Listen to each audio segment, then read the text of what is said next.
It's time for Twit This Week in Tech. What a panel today. Alex Wilhelm is here from TechCrunch. Dwight Silverman joins us from Houston. And JJ Stone. Oh, Doctor is in the house. It's going to be a wild one. OnlyFans, About Face, Tim Cook's 10th anniversary, and scientists inject potatoes with the human fat gene. You won't believe what happens next. It's all coming up next on Twit. Podcasts you love. From people you trust. This is Twit.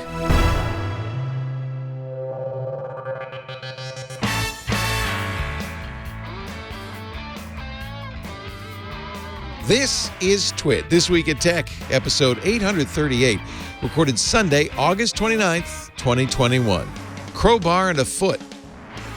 This Week in Tech is brought to you by Podium. Today's customers demand on-demand everything, even from local businesses.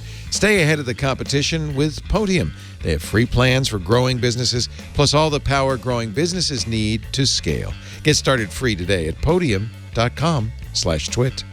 And by CrowdStrike. CrowdStrike harnesses the power of every click, every action, and every ally to grow stronger and stop cyber threats before they can stop you. Join the fight and experience the power of Falcon Platform for free today at crowdstrike.com/twit. And by WordTune. When can your team use WordTune? WordTune improves writing efficiency up to 4 times. WordTune enhances performance on any project, from internal emails to press releases, sales outreach to customer services, support, and more. Get your team a discount when you go to wordtune.com/twit. And by ZipRecruiter. Over 2/3 of Americans are planning to travel this summer. That means airlines, restaurants, and more are ramping up their hiring. Who do they turn to? ZipRecruiter. ZipRecruiter's technology finds qualified candidates for your job and invites them to apply. Right now, you could try ZipRecruiter free at ziprecruiter.com/twit.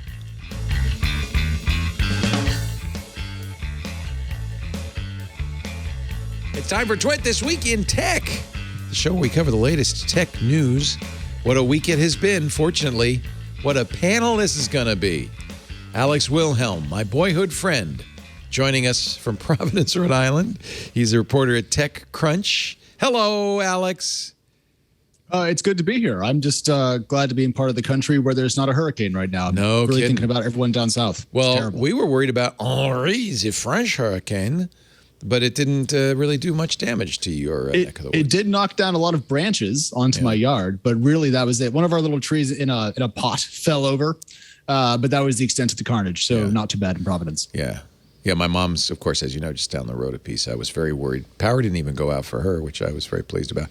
Meanwhile, I probably should say this before we even get started. Best wishes to our friends in Louisiana and Mississippi and Alabama. Please stay safe.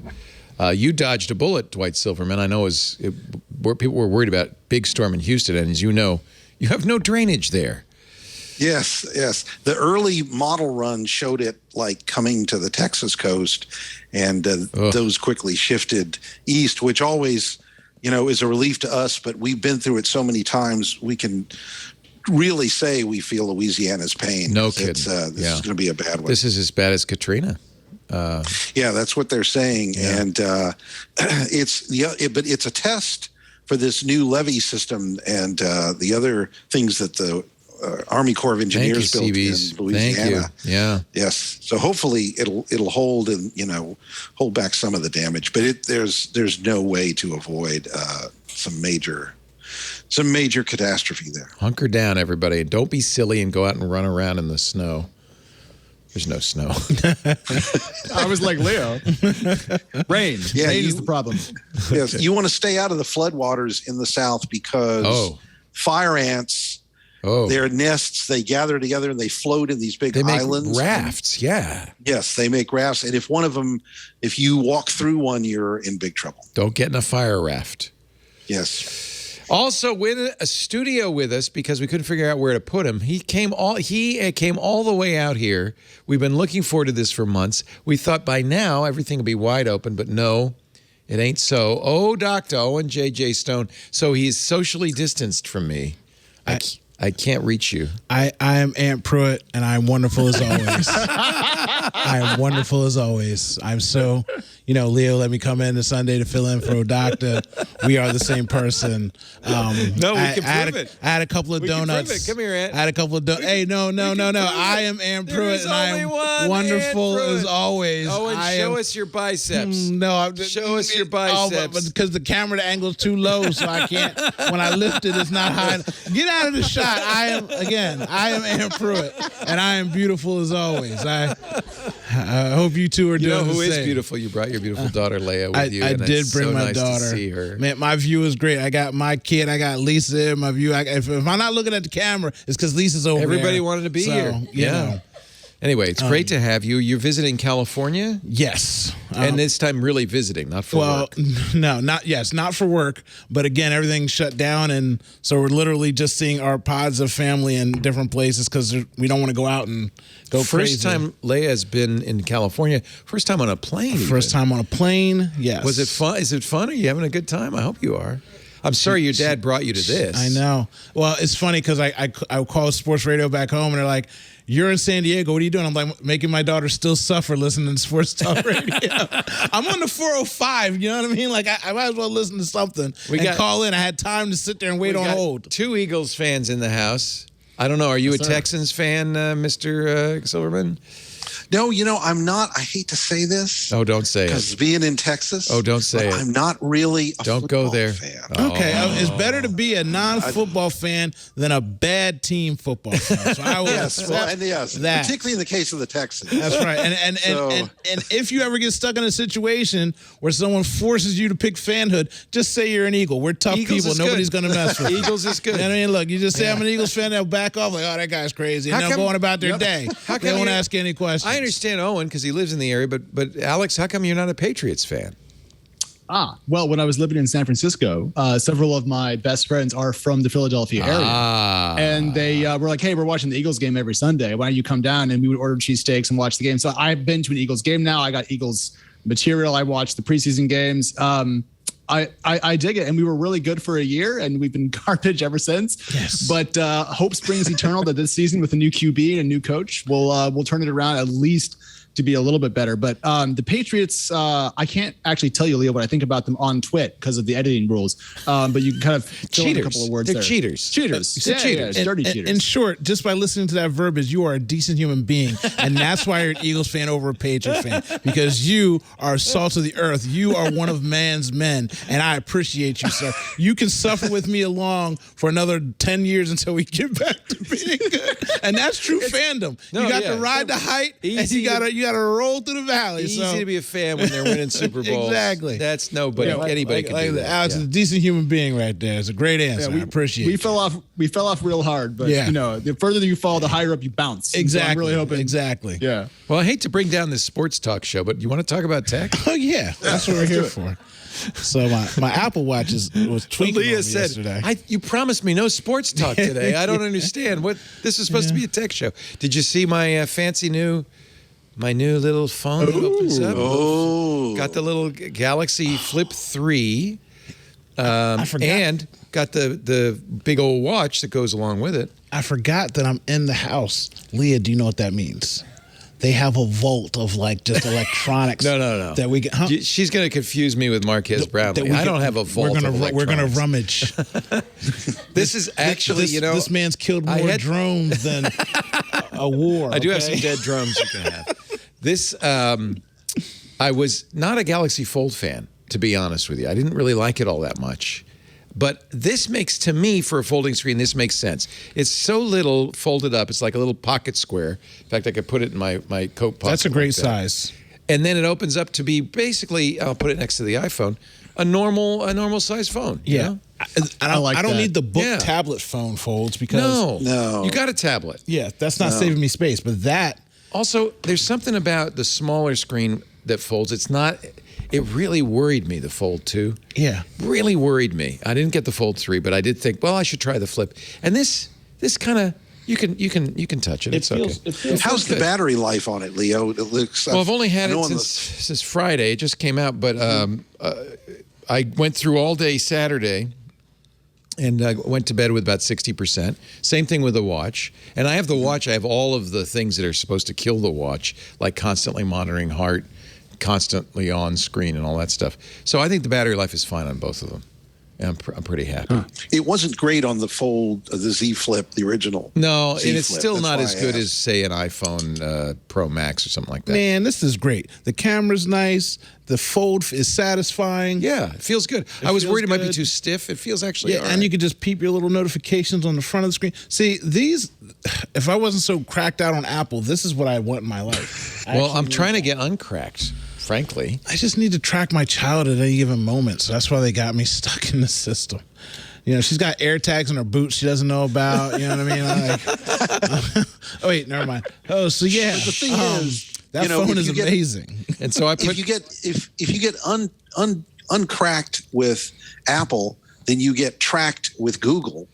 So Well, one but, way or the other. Is it? you So know, that's actually a good question. In fact, that might be our first topic, because Apple's getting, of course, a lot of heat with, you know, the invasion of the iPhone with the CSAM technology, and that's one of the reasons I'm thinking maybe I want to switch over. Is it as bad on a Google platform, on an Android platform? Is Samsung spying on me in the same way that Apple is? it's still Android, and it uses the Google's apps, and it's it's essentially it's that you know, Google ecosystem. Yeah, and of course I use Google for my search everywhere, so they know what I'm searching for. My photos, all of them, 60,000 plus on photos. I guess I kind of don't. I've given up so on much. I've given up on the privacy Maybe of that's once the you have a solution. device. Yeah. I have so many friends that just are, oh, I can't believe you have devices in your house that are listening. I'm like, you carry your phone with you everywhere. Yeah. Something is always listening to you if it Right. wants to listen. If you're that important, they're going to They're tap into listening. something to get to you. If nothing else, they'll stick someone next to you and just listen to you. So I mean, at this point, I've given away the privacy as long as they're not like throwing all my pictures on the internet or like reading my text messages out loud. Something like that's like an invasion of my privacy. But for the most part, I've given into that because I need the positive things that it gives me. And it's free. That's the other thing too. If you want privacy, pay for it. And nobody wants to pay for it. Right. Do you think Charge me. that normal? Charge me for it. Yeah. I like that idea. Facebook, $5 a month or whatever. But no spying if you could count on But them they not won't to even do roll that. it out because they they know don't how want to people make would more money. enrage. Because Yeah. even if it was an option, you said, look, Is if it you want more is it privacy, admitting? this is the option. They'd say, see, they're tracking us anyway, so they're going to do, Right. like, no matter what you do, they can't win, so they don't do it. Do you But think, Alex, I'll pay. though, that normal people, maybe you don't know any normal people, but do you think that normal people are even aware of this, or is it just tech insiders that really are worried about this stuff? Yeah, I think it's actually changing. I think the privacy conversation has shifted in the last couple of years as people become more aware of ad tracking technologies and so forth. We've all had that weird moment when like you say out loud, like, I really got to buy a grill. And then like grill ads appear and you're like, oh, they're on to me. Yeah. Some of that's coincidence. Some of that's a technology stuff. But like, I think people do care more than they used to because they used to care not at all. But no, the average Facebook user, to Owen's point, isn't going to start paying them. But like, for me, given that I haven't been on Facebook in years, like, sure, I'm happy to pay for privacy, to pay for no ads, to pay for a little space for myself. And I'm just going to be boring about this until I either lose completely or the internet changes a little bit. But I don't like the way it currently exists. But frankly. an evil IRC in our chat room brings this up. Do you want privacy to be a luxury good? No, I mean, That's of the course risk of saying privacy, but you got to pay for it. Well, I mean, That's it's the way old it joke is that- now. Yeah. That's Yes. the way it is now, and it may not necessarily be that way for much longer once U.S. regulators get hold of it. I'm curious as to what the data experience is in the EU, where there are a lot more regulations about what you could do with this. Get and this. I think that people do care about it. One of the last stories I did for Forbes was a piece on digging into Tim Cook's statement during the last Apple earnings call where he said they had a really good double-digit quarter for switchers. And I talked to Tim Beharin for this story, who basically said that their research shows that recently one of the big reasons for Android switchers to Apple is privacy. So people more and more, I think, are indeed paying attention. But do you think now they're going, oh, that was a that was a mistake, or no? Because I don't think what Apple's doing really is an impingement on privacy. Although Edward Snowden wrote a piece this week that was scathing about Apple and security, saying this is a bridge too far. As soon as you put stuff on the phone that is monitoring, it's done. Well, I mean, think about the lack of ethics we've seen from governments using NSO group tools. I think we actually have a story. We do. We'll talk about that. In the rundown. And think about the rise of authoritarian governments within a special focus on digital surveillance and kind of like editing of what people can say and think. It's not just China. It's not just Russia. It's also Belarus and et cetera. And so if you build out this technology, people will use it for ill. And it's fine for Apple to say we won't allow that, but Apple's not king of the world. And Apple will apply, normal regulatory customs to their products. And so it does worry me, even though in the best possible use of it, it makes perfectly good sense. But, no cybersecurity expert that I know or follow has been anything less than furious. And I think that's a pretty good data point against the corporate spin. Edward Snowden's piece on Substack, the all-seeing eye, the letter I, Apple just declared war on your privacy. You were talking about the EU. This is the story that kind of blew my mind this week. The European Data Protection Supervisor, which is nice that they have somebody with that job title, the EDPS. It sounds good. Independent agency attached to the EU, advises policymakers on all matters relating to the processing of personal data, has recommended that personal data like search queries and internet browsing history should not be used for the assessment of credit scores and credit worthiness. Which tells me that they are. That they are. Right. What? Credit bureaus are a racket, and they're racist too. Don't get me started. I've got a very nice credit score. I can't get an Apple Card. And the only thing I can think of, I'm like, do you know that I'm black? Because my name's Owen. I sound very white. I don't know why on the application digitally I haven't gotten one. Stone. But I went to Princeton and look, I'd like an Apple Card. I've shown up for many jobs and they look me dead in my face and say, Omar? I'm like, nope, Owen. It's Omar. Owen. Oh, like, that's they so just bad. assume. Yeah, because it's like, and when I call in places, it's like Owen JJ Stone with the weather. Like it's so Apple alone. I'm like, Apple won't give you an Apple Card. They give anybody an Apple Card. I'm depending on my spending habits. I'm in the high 700s, low 800s, and I've been denied 3 times. Your I'm like, FICO what are we score doing? is in the high 700s. You can't get an Apple Card. I can't get an Apple Card. And again, all I can think of is I got to change my profile picture because how am I not getting approved? Well, clearly your search queries and internet browsing history show that you're a bad. and I own. Look, I got like 30 G's in Apple products. I mean, I don't use half of them, but I'm like, they should want my money or give me my discount. But anyway, so do they tell you why? Do they tell you why? Oh, no, I get that reason. I get that general email thing that says, "Oh, we cannot approve you at this time. Please try back in 3 months." I've never. By the way, it's Goldman Sachs. We should mention that is doing that. But I've never heard of somebody not getting an Apple Card. Yeah, you're the first. Yeah. That's fine. Because I heard I read articles before where it was like, oh, racial discrimination, black people having a hard time getting a card. And I was thinking, let me try. And I'm like, this is digital redlining. I've applied 3 times. And again, every time I've applied, at the time, my credit score was over 760. And I'm thinking to myself, how is it possible? You don't even give me like mine. You don't give me like a 500 and or Apple something? gave me a $30,000 limit. Well, you're Leo Laporte. They know. No, I don't think they know. Apple hates me. Are you kidding? If they knew it was me, they'd say, well, we'll give you $1.50. Hey, look, Goldman Sachs loves me. They see in the basement vault. They're like, give him enough rope, let him hang himself. That makes no sense at all. Spend all the money. So does your wife get an Apple Card? I'm single, so no. But she's also Caucasian, the mother of my child, so she would have got one anyway, I guess. I don't know. Wait a minute. How would Apple know that you're black? I have no idea. Again, this is something I read a long time ago. I don't know if it's real or not. I just don't know why I can't get approved for a card. I just don't understand why. By law, the credit agency has to give you reason. Like I said, if I could pull it up, I'd show it to you. The reasons. I'll apply right now during the show, and they'll tell me no. And Do it. Actually, you don't want an Apple Card. It's not the best credit card out there, but still, it'd be an interesting experiment. But it's a point. Watch, now you'll get it. Now you right. get one.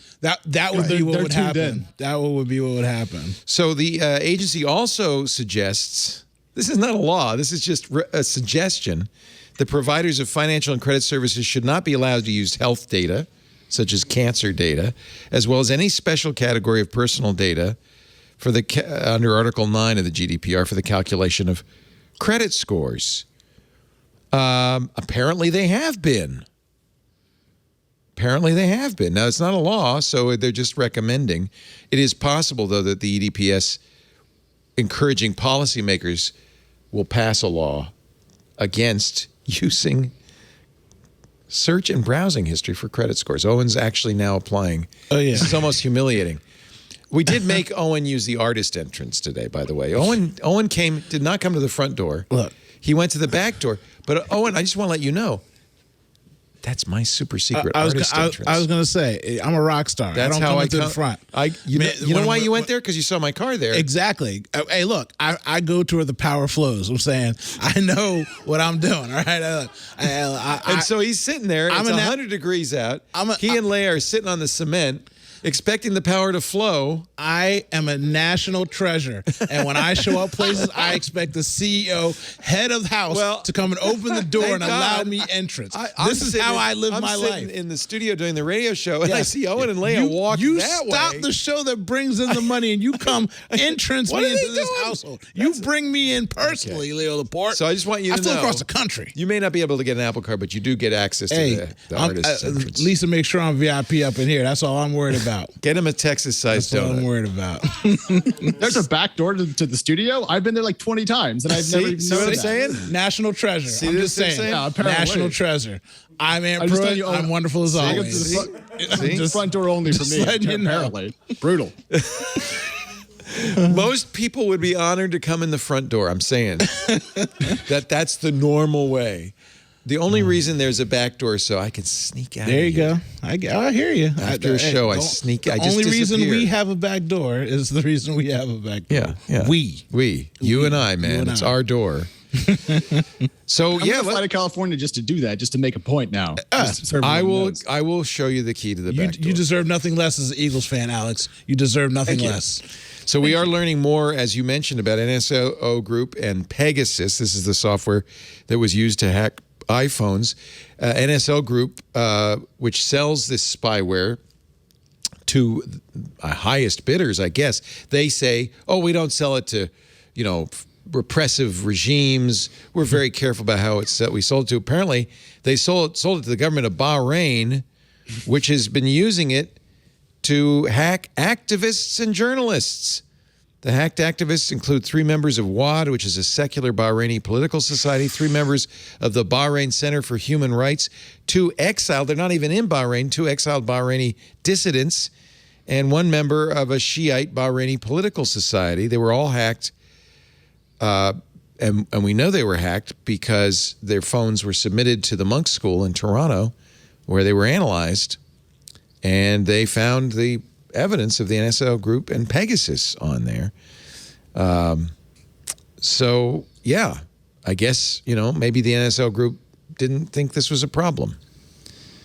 Were they just operating on if we don't ask too many questions, we don't have kind of moral culpability because every time the NSO Group is in the news, it's always the same story, Leo. It's always a government that we know is repressive or sexist or horrible in some other way, and they use the technology to abuse journalists and activists and so forth. I mean, does the NSO Group have a client that isn't abusing the technology? That's a good question. Well, I'm sure that the USA uses their tools. These are the zero-click tools that you can send a text. In fact, there's some examples in this article of the texts that were sent. Here's an SMS message that an activist received in September after updating to iOS 14. It looked like a tracking message, a DHL tracking notification. They don't know if the target accidentally previewed the link in the message while trying to copy the message, but he was immediately suspicious and sent it over. to the monk school for analysis. Another activist who is living in London, a Bahraini blogger, Youssef Al-Jamri, is in London because he was awarded asylum by the UK because he was tortured in the custody of Bahrain's intelligence agency. So when they say that they're vetting who is requesting these programs, how to use it, how good are they even vetting someone? Apparently not. This person could be working for a high-level person in the government. They could have fake IDs, aliases, background. They can make themselves whoever they want to get information from you and fool you into thinking they're a legitimate source for using your product. Like, there's no real way for you to check up on who's using it for what. Yeah. Really, if somebody wants to use it. So, you're just selling it. At least that's your facade to say, oh, well, we're doing our best ethically to make sure, okay, well, how come people keep using it in the ways that they're using it then? Yeah. Which is scary. Yeah. Now, we know about this on iPhones because the iPhone preserves the log. Google's Android deletes logs of these kinds of attacks, so analysis has yet been able to show this happening on Android, but it's, I am sure, happening on Android as well. It's just that we don't have record of that.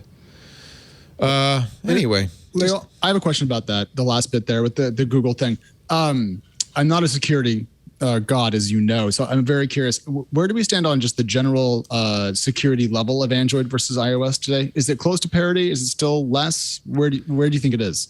It really depends on who you ask, doesn't it? Yeah. I'm of the opinion that they're pretty close. And the reason I say that is the as far as, the way the system is designed, all systems have flaws. I would say both Google and Apple patch them as quickly as they're discovered. There's a problem with Android because older phones aren't getting patched. But if you have a late model phone from Samsung or Google, it is getting patched. I would say you're probably as secure as an iPhone. There's problems with malware in the stores on both platforms. There maybe is more malware in the Google Play Store, but we've seen plenty of examples of malware in the Apple Store. So their automated checks in the App Store are not sufficient to prevent malware. On the other hand, I've talked to hackers who say I would never carry an Android phone to Black Hat or to DEF CON. I'd never take it to a hacker convention. They all say we use iPhones. In fact, Phil Zimmerman, the guy who invented PGP, said, yeah, I would never use an Android phone. So Apple spent a lot of money on commercials to tell me how safe. That's what I wonder. Yeah. They put a lot of billboards up in New York City telling people how secure their phones are. Well, and I think that's, if there's a overarching story to these stories, it's that, Apple markets it and pushes it, and just like I think Google works hard to protect you, but there's no perfect phone, and you're hackable no matter what. Yeah, if you're a target. People lock their doors and get their house broken into every day. Right. Well, everybody knows that a lock on a door is just a serving suggestion. Yeah. That's not. Yeah. It's not actual security. Yeah. It's just a sign saying, please don't break in. Right. I mean, so that in premise is just how the world works, right? In a world where you've got doorbell cameras, all these video cameras, and people still break into people's homes with a doorbell. Like they're literally looking at themselves light up on the Ring, and they still just go kick in someone's door. You think there's not going to be more cameras when you get inside the house? Do you think that we're not already trying to alert people to come but people still break in? Yeah, so, like if security you're really isn't real. A crook these days, the last thing you want to do is physical theft. Yeah. Get into the ransomware game where you can really make some money without any real risk. That would require reading and coding. Maybe and, that's you know what? All I need is a crowbar and a foot. I mean, everybody's got a crowbar and a foot. Leo. Yeah. That's not everybody. That's the difference. Not everybody has a foot. No. You got a shoulder. You can lean into it. I mean, I'm not saying I've done it. I'm just saying these are things that you could possibly do. I mean, it's easier to do. How's that credit application?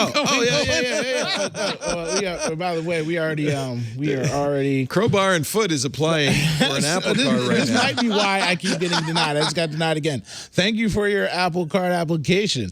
The issuing bank, Goldman Sachs, the Bank USA Salt Lake City branch, is not able to approve your application at this time. This decision was based on a whole or in part a report from a consumer reporting bureaus. Additional details are available to you at blah blah blah. So you can now get that. You know this. can now go get that credit. I'll go check it, but I'm like, again, I'm my credit score right now is a 735. Like, what did I do? Other people give me credit cards. Like, I've got people just don't. So I get credit strange. cards in the mail every day to take my money. So I don't know, but it's okay. I don't need it because you know what? I should stop. You don't want buying an Apple card. stuff anyway. Yeah. Who wants to throw down a tattoo? You know what I need, Uncle Leo? What do you need? I need a black card. Oh, Do you have a black card? no. It's show. Lisa does not have a black card. I'm talking You to have the a wrong black person. card? See, I'm talking to the wrong person. Lisa, you have a black card? You already had a conversation. You're already had a conversation, Uncle Leo. I'm talking to the wrong person at this table, obviously. The power of a black card, Uncle Leo. I was wondering why she said, "Oh, you're flying commercial." Yeah, she's been laughing at you for a good 8 years now. Like, she's literally like, what, reservation? Concert. That's how she's getting these fancy tickets up close. Because black card, she just calls her concierge and they make everything. But I deserve. See, I'm rolling with the wrong But person. if you have a black card, you shouldn't hold out on your husband. See, look, because you can't be trusted, Uncle Leo. No, she's and right. Lisa knows better, but I can be trusted. I am family. I want to get on that train. I want to take a break, then then I want to read you a text message that I got from T-Mobile this week. Not a happy text message. It's nice to have Owen J.J. Stone in the studio. The only negative is I can't cut his mic. I know. It's the worst I situation. don't have control over the audio. You're just here. There's nothing we can do about it. I'm Aunt Pruitt and I have wonderful voice. I'm going to keep saying it. IQMZ.com, oh doctor. And if you would like to text him in the middle of the show to offer him credit, 844-986-4563. We laugh because it's better than crying. True story. Yep. Also with us from Houston. By the way, I noticed your lower third, Dwight Silverman, says retired, kinda. Last time we talked, you had left the Houston Chronicle to took a buyout to go to work for Forbes. Yes, and I was actually I was planning to retire kinda from the Chronicle, and got recruited by Forbes, and I thought, well, What, sure, did they change their It's mind? Forbes. What happened? No, I changed my mind. Oh. I liked it at Forbes. I liked the work I was doing. I was doing a newsletter. It was fun, and I was doing nothing but tech. It was great. But I realized, when I left the Chronicle, I thought, do I want to not work for the Chronicle, or do I want to not work? And I got to Forbes, and I worked for 7 months and decided, I just really don't want to be an employee anymore. And good for you. I turned 65. I got that sweet Medicare. Oh boy! And you know what I could do officially today? Yeah, apply for Medicare. Do it. My birthday's in 3 months exactly. Today is the day that the window opens. There you go. My birthday was last week. And so I decided that, I'm gonna strike out on my own or do freelance or whatever. But I just don't want to be, I don't want to be an employee anymore, and I don't have to. So. No, you don't have to. Good for you. Well, you can come on this show if that's all right. We'd like to. I would love to come on. In fact, since I'm retired and I have all this time, you could be here more. Maybe I'll fly commercial and come out there. It's too bad you don't know anybody with a black card to get you on a. Yeah, that's right. Yeah, Lisa. Yeah. But yes, I can. I would have the time now to fly out there and be there in person. Well, good. Glad to hear it. Great to have you. And there is a Ute in the house, Mr. Alex Wilhelm. I don't know if we can call you a Ute anymore. You guys are talking about being 65. I just turned 32, so I'm you're a Ute. feeling spry. That is so young. Oh my God. I've had an AARP card since I was 25. I don't know why y'all missing out on these benefits. Get all the benefits. But I don't know why y'all missing out on you don't got to be benefits. old man to apply, Alex. Go ahead and get you an AARP card, brother. Age up yourself 10 years. These days. Great deal on walkers and hearing aids. You're going to love it. Love it.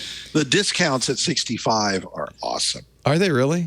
Oh yeah. I'm just looking forward to the early bird special at Denny's. I can't wait.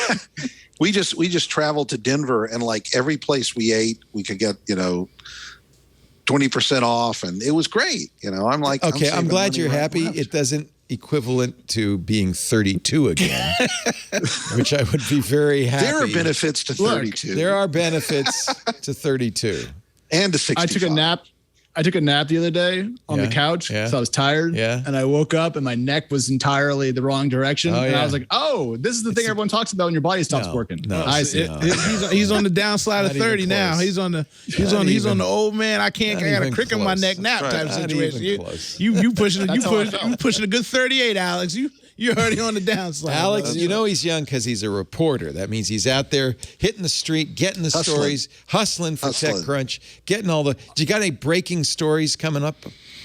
I got a lot of work to do on a couple of IPOs tomorrow morning. So we're back kind of in IPO season after the August break. So I'm going back to kind of finance land for a couple of weeks. Good. So I got to ask you a lot of questions. Tech, by the way, love TechCrunch. It has survived the apocalypse of the Verizon. Who owns you these days? A very good question, Leo. We are still in the exit portal out of Verizon, and we have yet to fully dock with the private equity group called Apollo. But that happens, I think, next week. Oh, so it's finally happening. Okay, I actually think TechCrunch has held its own, has stayed a really high quality source for stuff. You've got great people like Panzerino. I think he's really doing a good job. Yeah, Panz is great. Yeah, we're trying to keep the old blogging spirit alive.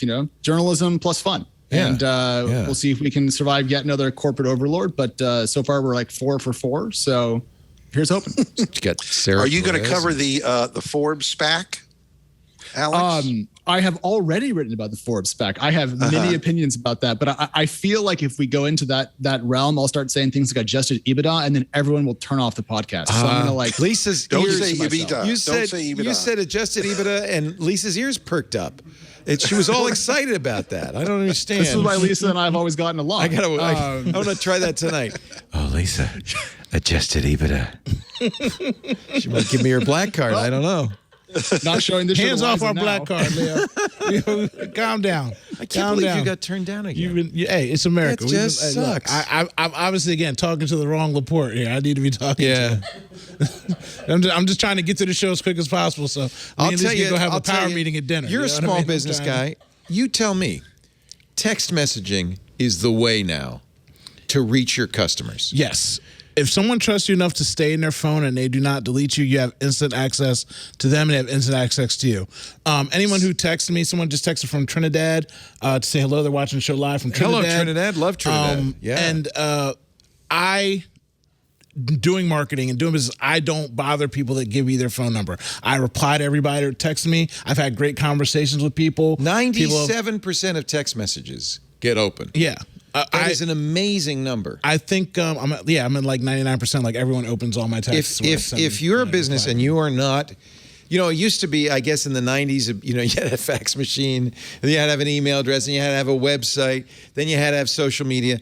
In the 2020s, you got to have text messaging. That is how the best way to communicate with your customers, especially now as we've gone through the pandemic, because customers have everything's on demand now. Get curbside pickup from your favorite restaurant. And by the way, they text you when your order's ready. I'm going to talk to my doctor via Zoom on Monday, remote health checks.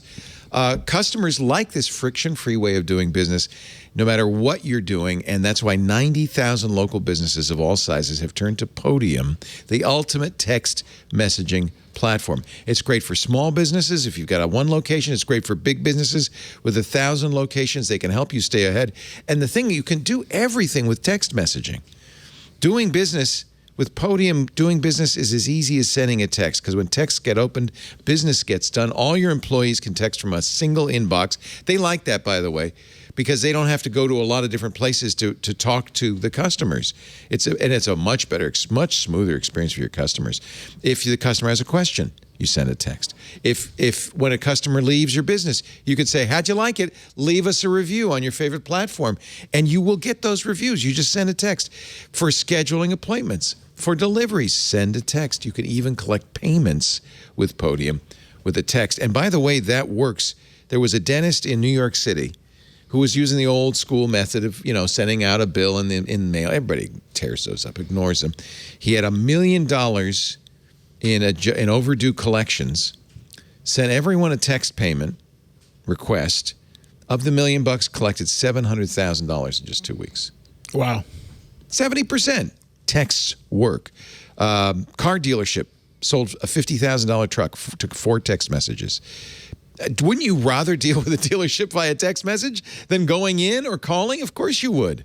Retailers are increasing revenue by allowing customers to shop via text message. A jeweler sold a $5,000 ring, a couple of text messages, and even coordinated curbside pickup with Podium. Our local, this drives me crazy, but it works. Our local ice cream store sends me a text message saying, every couple of weeks, we haven't seen you in a while. Here's 30% off a pint of ice cream.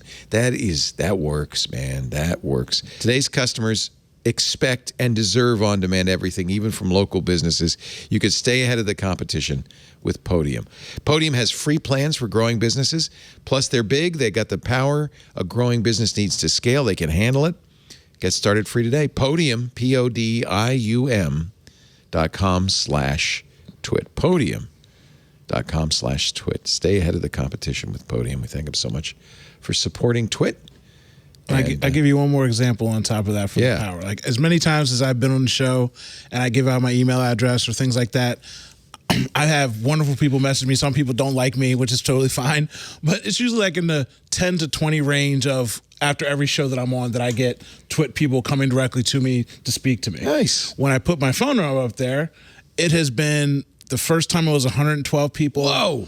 Then the next show it was like 150 Just people. how people communicate Like now. It's because it's right there in their hand. And again, like they were all shocked I was actually replying to them because I don't use it for a lot of marketing yet. I'm just finding people that like the kind of vibe that I'm giving out. I love that. And so, I can put them in the Twit group. I've got it sectioned off, but we should get you a Podium account. We should set that up for you. We should do that. We should do that because it works. It's transparent. Nobody knows you're using Podium. It just looks like you're... And again, it just makes it easier for the person. They're sitting there with their phone in their hand, and especially if you want to have a conversation, so more than just writing an email. We write an email, you feel like you've got to write a novel because you don't want to waste someone's time, as opposed to, hey, I thought this point was poignant for whatever reason, and you can reply back and forth. It's just more nice. natural. It's a natural way how to we do it. communicate. And, kids nowadays don't want to pick up the phone and talk to anybody. Everybody can text. I'm not reading messages or listening to voicemails, but I can read a text real quick. It's good. So I got a text from T-Mobile. Great segue. I think it's 47 million customer records now. That's what T-Mobile admits to. I think the hacker says it's even more. In fact, a Wall Street Journal interview with the hacker said their security was terrible. I used off-the-shelf hacking tools to find an unsecured router, and I was able to wander around inside the databases for a week, exfiltrating customer information. And by the way, what did he get and what's he selling? He got driver's license numbers, social security numbers, date of birth. He got addresses. He got PINs. Here's the text. T-Mobile, thank you, T-Mobile, has determined that unauthorized access to some of your personal data has occurred. We have no evidence that your debit or credit card information was compromised. They don't mention the other stuff.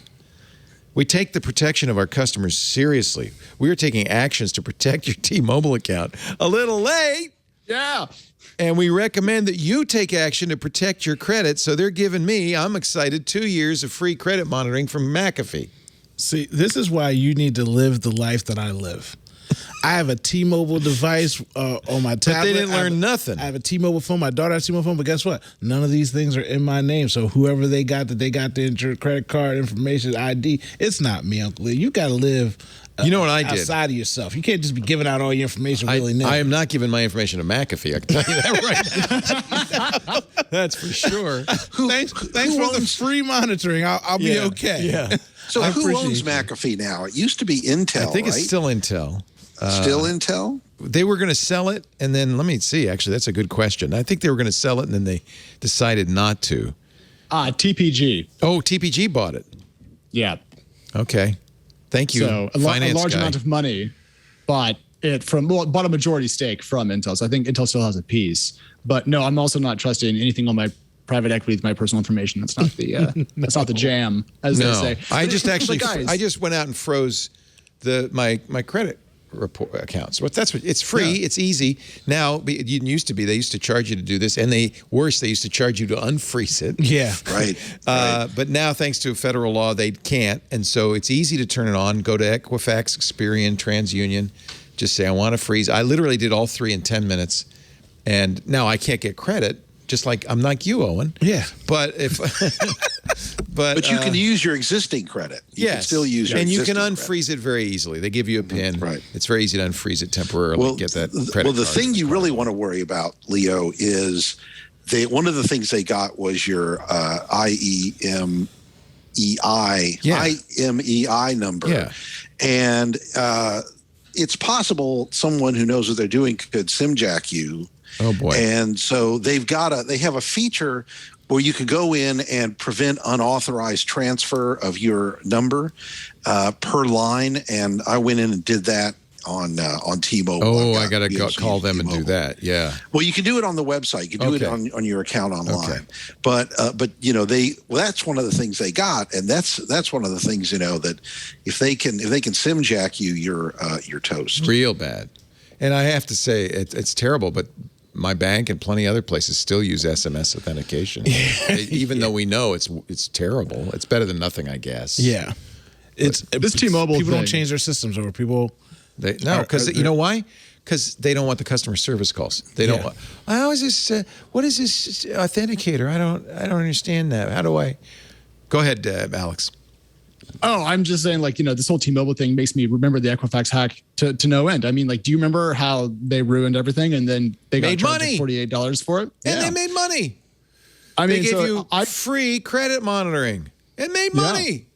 Thanks, guys. I froze my credit then. I just haven't unfrozen it because I figured why bother. But I'm just really excited for 10 years from now, T-Mobile to text you again, Leo, and say, you can have a settlement of 47 cents. I know. I can't wait. Congratulations. The big class action lawsuit is just around the corner. Hey, you were talking about McAfee being bought and sold. Norton has now merged with Avast.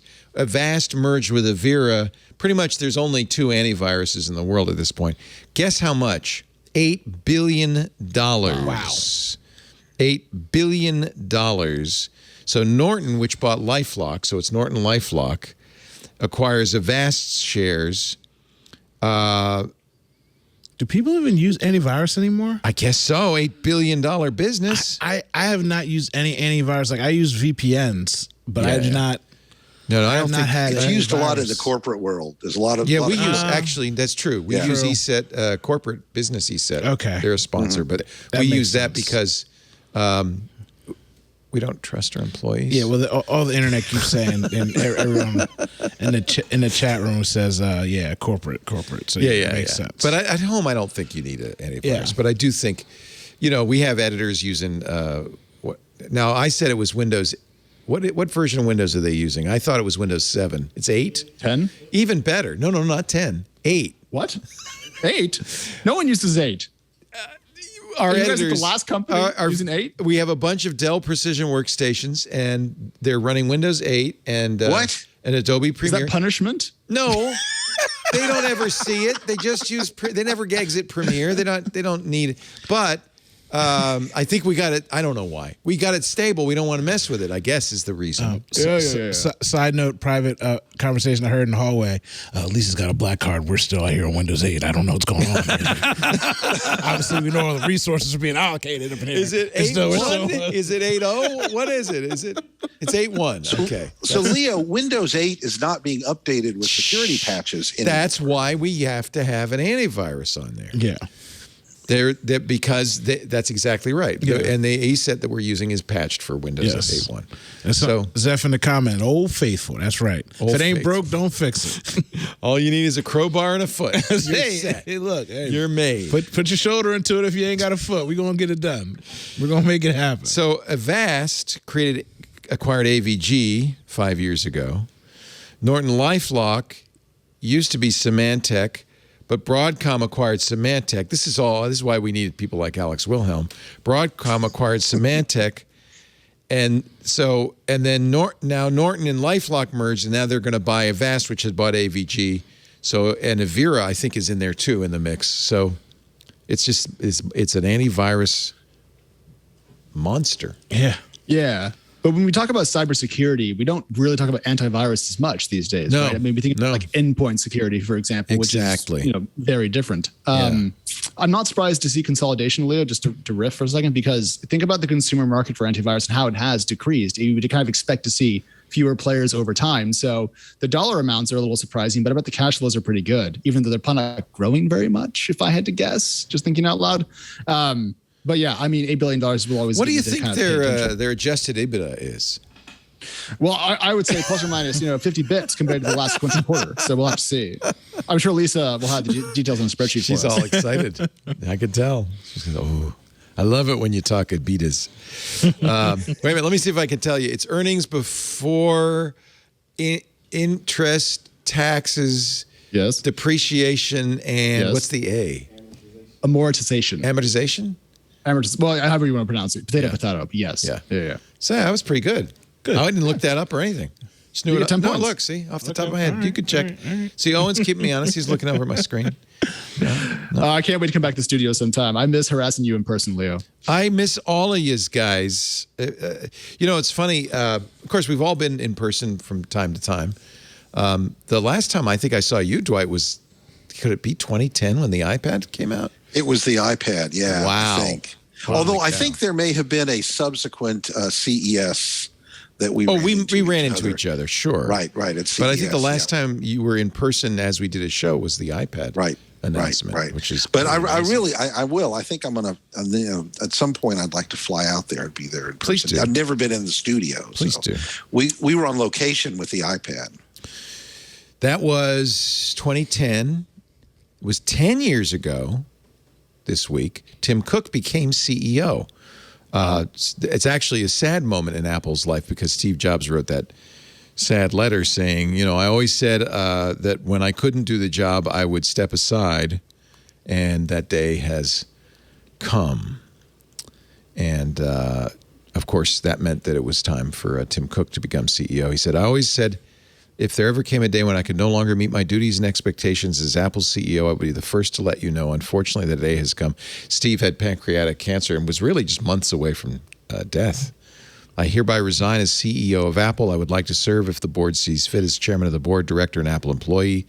As far as my successor goes, I strongly recommend that we execute our succession plan and name Tim Cook as CEO of Apple. And he said something prophetic. I believe Apple's brightest and most innovative days are ahead of it, and I look forward to watching and contributing to its success in a new role. I've made some of the best friends of my life at Apple, and I thank you for all the many years of being able to work alongside you. I remember, and I'm sure you do too, Dwight, when Steve took the stage a year earlier to show the iPad, we all kind of, at least inwardly, if not outwardly, gasped at how thin and ill he was. Yeah, he did not look good at all. Yeah.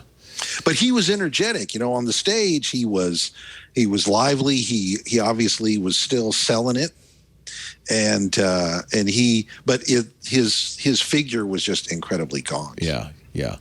And so a year later, August 24th, 2011, 10 years ago, Tim Cook takes the reins. And I think, we talked a lot about this on Tuesday on Mac Break Weekly. You can look at Tim's success and say he took it, from a company that was worth maybe, I can't remember, I think maybe 500 billion to 2 trillion, 2.5 trillion. He added $2 trillion to the value of the company. So are you skeptical, Owen, JJ Stone? No, I'm not skeptical at all of Steve Jobs. Steve Jobs. No, I'm talking about Tim. No, I'm just talking about, and I give all this to Steve. Steve was from the future. He laid a groundwork that is almost coming to an end now. Like the stuff that he talked about with their campus, he was a man and plan for the future. Even the watch, which came out after his death, was really his Johnny Ive. So, I mean, Tim Cook, great cookies and all that kind of stuff. But Steve Jobs, went in a time machine, came back and said, this is going to be it for 10, 15 years. Now, in 5 more years, if Tim Cook keeps this arc going and I get something else thinner, faster, stronger, or whatever, I'll be like, chop, chop, great job. But Steve Jobs is just one of those men in history and time that saw what he saw, knew what he wanted, and so you think had Tim the has faith been riding that wave ever since. He is in a Tesla on autopilot with a destination pointed in the direction for him to go to. He's still there, and he's got to check the wheel every once in a while. He's not inspiring in the same way. No. But he's a hell of a manager. You can't say that.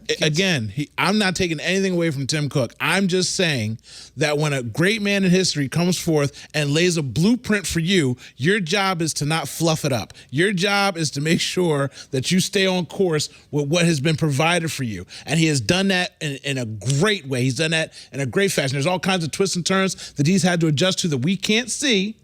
But I know that his outline is following what the architect laid out for him. You are going to get the text messages on this one. Hey, this is where I'm at. You know what I mean? I'm up in here.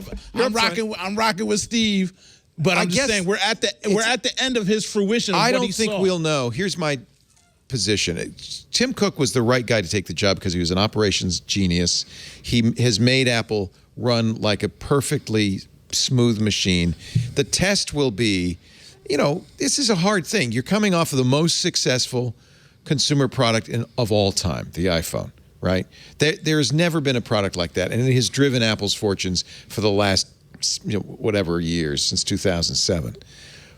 The question is, what's next? And if Tim Cook at the helm can find the next thing, and Tim clearly thinks it's augmented reality. He really thinks AR glasses, maybe AR with a phone and the iPad, but I think it's got to be maybe glasses. He thinks that's going to be the next big thing. Maybe the second bet is cars. Yeah. Because they're putting a lot of money into that. The real test will be if they can bring that to fruition. If they can't, then everybody say, see, he's a manager, but he's not an inspirer. And last thing, Alex, before I let you get on this, just so people don't roast me, I fully understand his value. The same thing with the M1 chip. That actually is a big success. Them transferring that's a huge success. Especially in a time of COVID and all these people needing chips, needing processors. Now they're doing everything in-house. And they have leapfrogged themselves into a position of power. Look what Tim did. That other companies can't catch up on. He went to TSMC, and I said, I'm going to buy every chip you can make. Yes. And as a result, Apple is not suffering from chip shortages. No. Everybody else is. Again, not taking anything away from the guy. Good I'm just manager. saying. All right, Alex, what do you think? You're the financial guru. What do you think I think we're underselling Tim. EBITDA is? Look, I think Tim has done a simply tremendous job. I think it's very fine to say that Steve Jobs was a visionary, and that's true. And all visionaries are important. And there's, as Owen said, only a couple that really stand out here and there. But I mean, the running of a business over a multi-year period, a decade or longer, means that you've made so many decisions incrementally along the way that you really have kind of forged your own path, even if there were some product lines kind of under creation when you took over. I think we should give him more credit because business is a team job, and he's done a fantastic job running that company. Now, I will say, I think there's some hubris at Apple now, and we're seeing that in the App Store fees kind of fight that we'll get to, I'm sure, later today. But I mean, he took the stock price from like $15 a share to like $150, while expanding the company. I mean, my gosh, that's genius on a level that I can't really 1,100% increase in stock value. So somewhere in there, I pulled the chart up. It's approximate, but it's absolutely historical what he's pulled off. And so he also, by the way, I should point out, historic, is getting a $750 million bonus from Apple on his 10th anniversary. So somebody likes him. I bet he's got an Apple card. What's after a black card? What comes after a black card? There is no card. It's literally just, here, I'm Tim take Cook? things. Take things. I'll take this. Thank you very much. Take things. Bill me. Have you ever seen the yacht references to wealth? No. Like I'll find it for you. There's a picture of a millionaire's yacht. And it's just beautiful. Yeah. It's got a helicopter pad on it. Yeah. Then there's a billionaire's yacht. Yeah. And it looks like a cruise ship with 2 helicopter pads. And the yacht docks inside of the yacht. And there's a submarine. And there's a submarine. That's the $1 billion yacht. And I'm like, man alive. Like, come on. Like, how much money do you need? And you're on there with like 3 people. Like, what are we doing? Like, who needs these things? No, you're not, because you have at least 30 staff. Oh, on the true. large boat. Well, he's Alex, building the economy. Alex, you're a job creator. As hanging out with billionaires, those aren't considered people. We just right. We don't count them. We don't count the staff personnel. You know, when you get on the boat. I mean, to be clear though, I don't suffer from having a $1 billion boat problem. But if someone listening to Twit does, I will happily alleviate that by showing up and taking it off your hand. So just call me. Yeah. You could be one of the people. Dwight, get on this boat. You're retired. We can do it. Let's all chip in and start floating. Actually, yeah, I'd like Dwight's opinion because Dwight, you covered Apple from the beginning. You covered Steve's passing and Tim Cook's ascendance. Has he been everything? I think he's been everything they wanted him to be. I think he definitely was the right person at the right time. You talked about him as a supply chain genius, and that's exactly what they needed at that time. I don't think that I think he has tried to, or he has let the press give him a lot of credit for the watch as his product.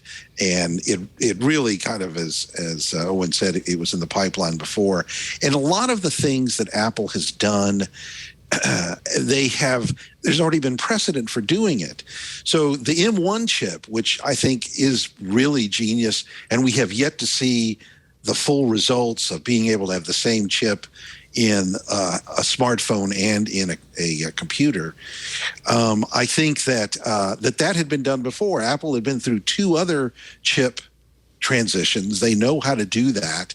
And they had been working on this for quite some time. There's a lot of precedent for what they do, but they're able to push the precedent forward and make it relevant to the current situation. And that's as much genius as anything. Yeah. And I think actually I'm going to rewrite my comments because I forgot that is clearly the Apple Silicon is something that had happened under Tim Cook. And it probably could only have happened under Tim Cook. Just to say it out loud for the people, I love Tim Cook. I believe in what he's done. I believe he is a great steward for this ship, and I believe in him going forward. I'm just saying, Tesla was built, you drive the Tesla. It's on a straight line. Now, we're at the end of the vision. So you're saying it's full self-driving Apple? Till now, we're at the end of Steve Jobs' vision of what he had put forth on documentation where you could read things that he said. We're at the end of that. Well, and you can see that with the iPhone. It's only been incremental upgrades over the last few years, although the latest rumor, and I don't know whether to credit this, is the next iPhone, which comes out in the next few weeks,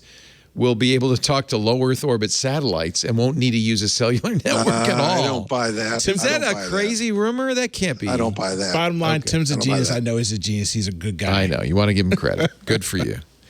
He just doesn't want to get those text messages from Apple corporate. I'm actually already getting them. That's the right. chat room, I'm a man of the people. The chat room's already on my back. I gotta state my case. The trial of the century begins on Tuesday. We'll talk about that as we continue on the show. We've got Owen J.J. Stone in studio, as you might have guessed. It's great to have you. I'm Ann Pruitt. Wonderful as always. From formerly of the Houston Chronicle and Forbes, he's kind of retired. Dwight Silverman, good to have you. Kinda. Good to be here. I'm just glad you're not in the middle of a hurricane. I was a little worried earlier this week. Yeah, well, it looked like Houston might be a target, but fortunately, the model shifted east. Not fortunate for poor New Orleans. Oh my gosh, we're praying for you, Louisiana. We really are, and Alabama and Mississippi too. Although I think it's Louisiana, New Orleans is going to get the brunt of it. Also with us from survivor of Hurricane Henri, Alex Wilhelm, reporter at TechCrunch. French hurricanes are so relaxed, so calm. Yeah. Well, it wasn't relaxed for other parts of Rhode Island, but Providence just got lucky. And so we bought water and we canceled our plans and had this really relaxed Sunday just waiting for bad things to happen. And then they just didn't. So I just grew got a lot up of naps in. as you know, I grew up near you. And I don't remember, I remember storms, but I don't remember anything bad. There was a bad hurricane in 1938 in Rhode Island that was a killer, 160 mile an hour winds. But I don't think that was when you were in high school. I was in high school, right? Yeah. So did that disrupt your schedule at all, or did the horses still draw the school bus? No, that was fine. It was fine. I got my knickers in a wad, but other than that, everything was okay. Knickerbockers. Knickerbockers. Alex, I like that old reference joke. I remember when Leo used to start telling people about tablets, they used to come with a chisel. You know what I'm saying? Yeah. He knows the original tablet. The original tablets. You know what I mean? Those ones. You don't need a crowbar and a foot. You need a chisel and a hand. That the Moses guy kept bringing us tablets. They were, it was hard to work with. They were heavy. Leo didn't believe it in the beginning. Now look at him. He's all bought in. Now he's all bought in. Hey, I had a great conversation with the CTO of CrowdStrike the other day. I really really. Do we have any of that sound yet? No? We're going to save that for later? They have to approve it. Okay. We'll get it on in a future ad because I was really interested to talk to him about how CrowdStrike works. You've seen the headlines. I mean, God knows we talk about it all the time on Security Now and all of our Twitch shows. Ransomware attack after ransomware attack, costing millions, holding businesses hostage. And if you're a business owner, if you run a business or you're in security or tech at IT at a business, you got to feel like it's just a matter of time before they come for me. I know I do. I'm thinking, You're going to have to decide. The one thing you don't want to decide is, do we pay or do we lose everything? Do we get humiliated in the public square? Do we lose our data or we give them money? You don't want to have to make that choice. That's why you got to take the third option. Defeat your adversaries before the fight even starts. With CrowdStrike, you're not alone in the battle against ransomware. They've done something very cool. It's called their threat graph. It's on part of the CrowdStrike Falcon platform. And it uses information from everybody so that you know it's kind of you're all together in this. You know what's coming. A secure future demands a shared defense, and that's why CrowdStrike's Falcon platform uses this threat graph power.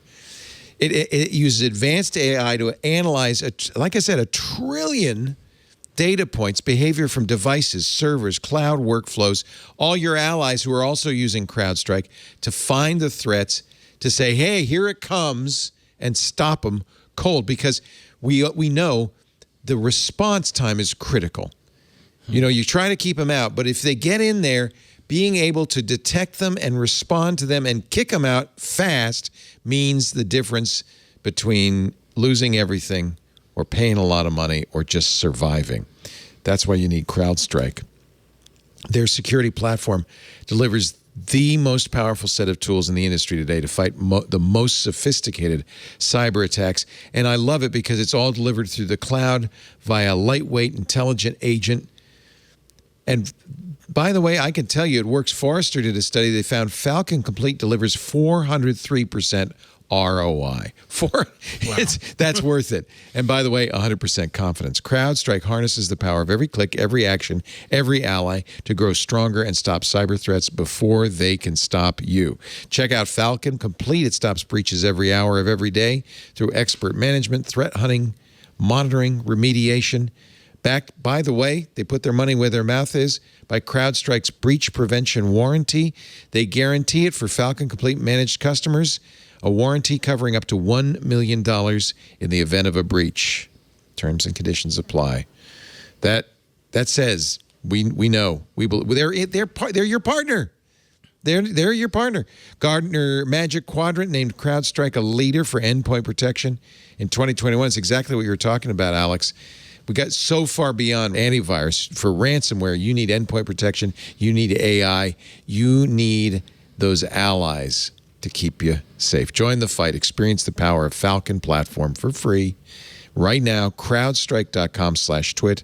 It's actually a brilliant way to solve this problem. Crowdstrike.com/twit. CrowdStrike, because what we've built together is worth defending together. Check it out. And by the way, please do me a favor when you go there. Don't just go to crowdstrike.com. Go to crowdstrike.com/twit so they know you saw it here. We want them to know you saw this ad on Twit. Thank you, CrowdStrike. Back we go to the show. Trial of the century. I'm calling it the trial of the century. The Theranos trial, which has been delayed because of COVID, and then Elizabeth Holmes had a baby on August 5th. The trial begins on Tuesday in San Jose, just 20 miles from the headquarters of Theranos. Of course, Holmes is being tried for fraud. Observers, according to The Guardian, are gearing up for fireworks.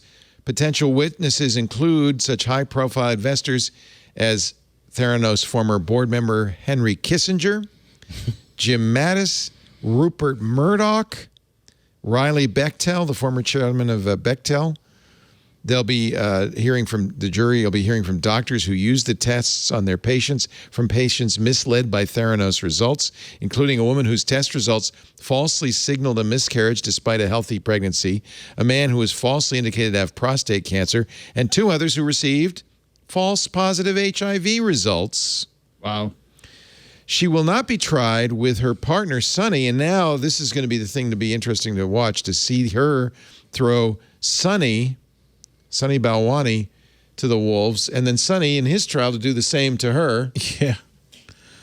Both are charged with defrauding investors and patients, making false claims about the effectiveness of their blood testing technology. The government alleges the pair defrauded investors by presenting ambitious revenue projections of $1 billion in 2015. The government says, in truth, Holmes and Balwani knew that Theranos had and would generate only modest revenues, roughly a few $100,000 or so. Already a TV movie is in progress. There's a podcast called Bad Blood. There's a book. There's a book called Bad Blood. Carrier's book is very good, and yeah, they made a documentary out of that, right? Lisa and I watched that, and there's now a podcast as well, which Carrier hosts. He says if she's convicted and does significant prison time, it's going to be a shot across the bow to venture capitalists and startup founders in the Valley that there are limits to how much BSing you can do, how much exaggerating and hyping you could do, and how many rules you can break. You agree, Alex? You cover this. Woo. So every startup likes to tell a positive story about themselves, but usually they get around stuff by just not telling you certain things like, what was your revenue growth? Well, we're not sharing that. Standard kind of BSing amongst startups is standard and fine, easy to see through. The scale of fraud that we're talking about in the case of Theranos is kind of on a different level. So shot across the bow seems to be a slight exaggeration, more of like a cautionary tale for how bad fraud can be inside this world of startups. But yeah, if you're going to do medical technology, you got to have all of your ducks perfectly in a row. Otherwise, you will get into loads of trouble. But here's a tip. If a medical company has Henry Kissinger on the board, don't give it money. That's a bad sign.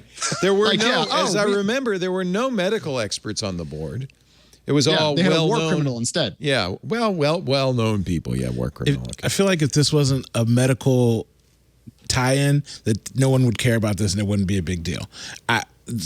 People scam with these companies. Look at Uber. Yeah, again, I'm not going to say any names and cast any aspersions, but there has been rife fraud, lies, and scams with many a company, many a startup, many venture capitalists. But since this has to do with someone's blood, their health, their well, you heard, yeah, that is why they're doing this shot across the board to scare people off. Like, this is more at the medical institutions. Like, yo, you can't mess with people's livelihoods and their life like this and play around and try to make money off of it on top of it for no reason. That's where they're like, we have to shut this down. We can't allow this to happen. This is going to be a difficult prosecution. You have to prove intent, which is not going to be easy to do. And apparently, based on the witnesses that the defense is pulling up, Holmes is they've got witnesses on domestic violence and mental health. Holmes is going to argue she was influenced by an abusive Sonny Balwani. And because he's not being tried at the same time as she is, that might actually work. His trial is in February, and he could do the same to her, and they could both get off. Can we just like pay somebody to read their text message? Don't we have that service available so I can find out who bullied who? Yeah, and who said what to who? Like, at this point, everybody should go to jail. Because again, it's not your normal business scam. You know, women thinking they're losing their child, someone thinking they have a disease when they don't. Like, I don't care what you say. You're both going to jail. I wish. Hopefully, because that's something that needs to be shut down. I guess they're not going to put you or me on the jury. And put me on there. No. Matter of fact, I'm impartial. I just want to hear the information and the facts presented to me on each side equally. Definitely not putting you on the jury. I'm trying to plead my case, Uncle Leo. Let me plead my case to the American people. You can't say I'm impartial, because that just guarantees that you're not. They know. Oh no, that's right. I want to hear the facts. I will make up my mind at the end of the trial. I want to hear both sides. Alex, say I'm impartial. Just lie to the people. If I can't say it myself, you can say it. Never has a man been less partisan than Mr. The one Alex. day you do want to be in the jury, experts thinking, and again, this is the Guardian, that Holmes will take the stand, that will testify on her own behalf, which that'll be something to see. That'll be something to see. Very interesting. Yeah. Is this going to be televised, or is this one? Oh, I wish. I wish this would be so great to watch. I don't know. Put it on pay-per-view. I mean, I'd cough up at least $100 to watch this thing, right? I don't want to go. I just want to watch it. They did settle with the Securities and Exchange Commission. She paid a $500,000 penalty, but did not agree, did not admit or deny the charges. So, I hate that. I hate that so much. Pay a fine, don't admit anything. Why do we let people get off without admitting guilt? Like, we should just be like, okay, it's $50 trillion if you don't want to admit anything, because it just seems like a slap on the wrist. $500,000 to a person who raised that much money and paid themselves a lot of it. I mean, come on. I think $500,000 is inadequate. Yeah, she made more than it should be at least $1 million. We live in a world where a kid steals sneakers because he can't afford shoes, gets sent to Rikers Island for 6 months waiting for trial, and then commits suicide because he cannot even get a trial date. And people like this, who are ruining people's lives and scaring the mess out of them, just get to pay a fine that is pennies on the dollar and then go and blame someone else for their blatant mistakes. That is America. It makes me so enraged and angry. And I think the media is a little to blame at this. She wore the black turtlenecks, the jeans. She was the female Steve Jobs. She was on the cover of magazines. The story was so good that the media couldn't help but kind of give her glowing coverage without any expertise, without really examining it. And as you point out, the people on the board were not medical experts. It was Secretary of Defense Mad Dog Mattis. It was former Secretary of State George Shultz. It was former war criminal Henry Kissinger. None of those people. I don't think you can be a former war criminal. I think that sticks with permanent. You. That's one of those career things. Yeah. Ex-war criminal. She was the world's youngest female self-made billionaire. I mean, she might have got bullied by her board. If you just read off the names of the board, you can see it's a bunch of old guys. The average age of that board is 147. She was bullying them. They were drooling. Yeah. Yeah. She, of course, has pled not guilty, and this will be anyway. Don't you think now?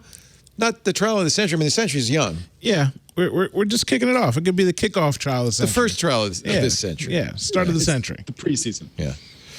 OnlyFans says, okay, porn, go ahead. Look, let me tell you something. I love this story. I've said on this show many a time how Twitter could make itself a bunch of money.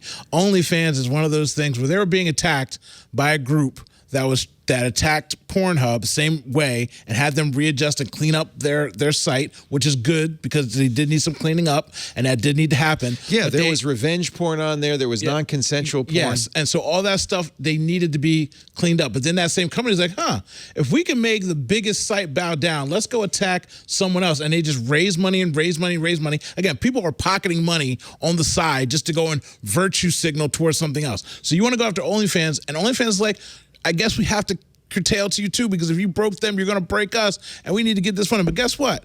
I will tell you one thing. One of the oldest professions in the world is people paying for services that they want. And so when someone is trying to take away the service you want, OnlyFans is like, what do you mean 40% of our constituents have left in 3 days? Wait, what?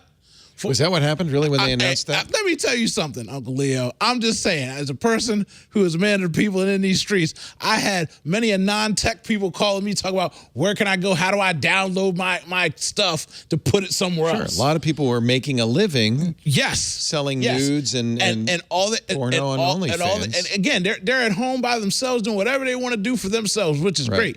But they all want to know, how can I download my stuff to It's not illegal. It is not illegal. But this all started, as you pointed out, Nicholas Kristof's, and we talked about this last week, piece in the New York Times, The Children of Pornhub, in which he accused them, and probably rightly so, of having exploitation, assault, rape, all sorts of horrific videos, non-consensual videos, revenge porn on there.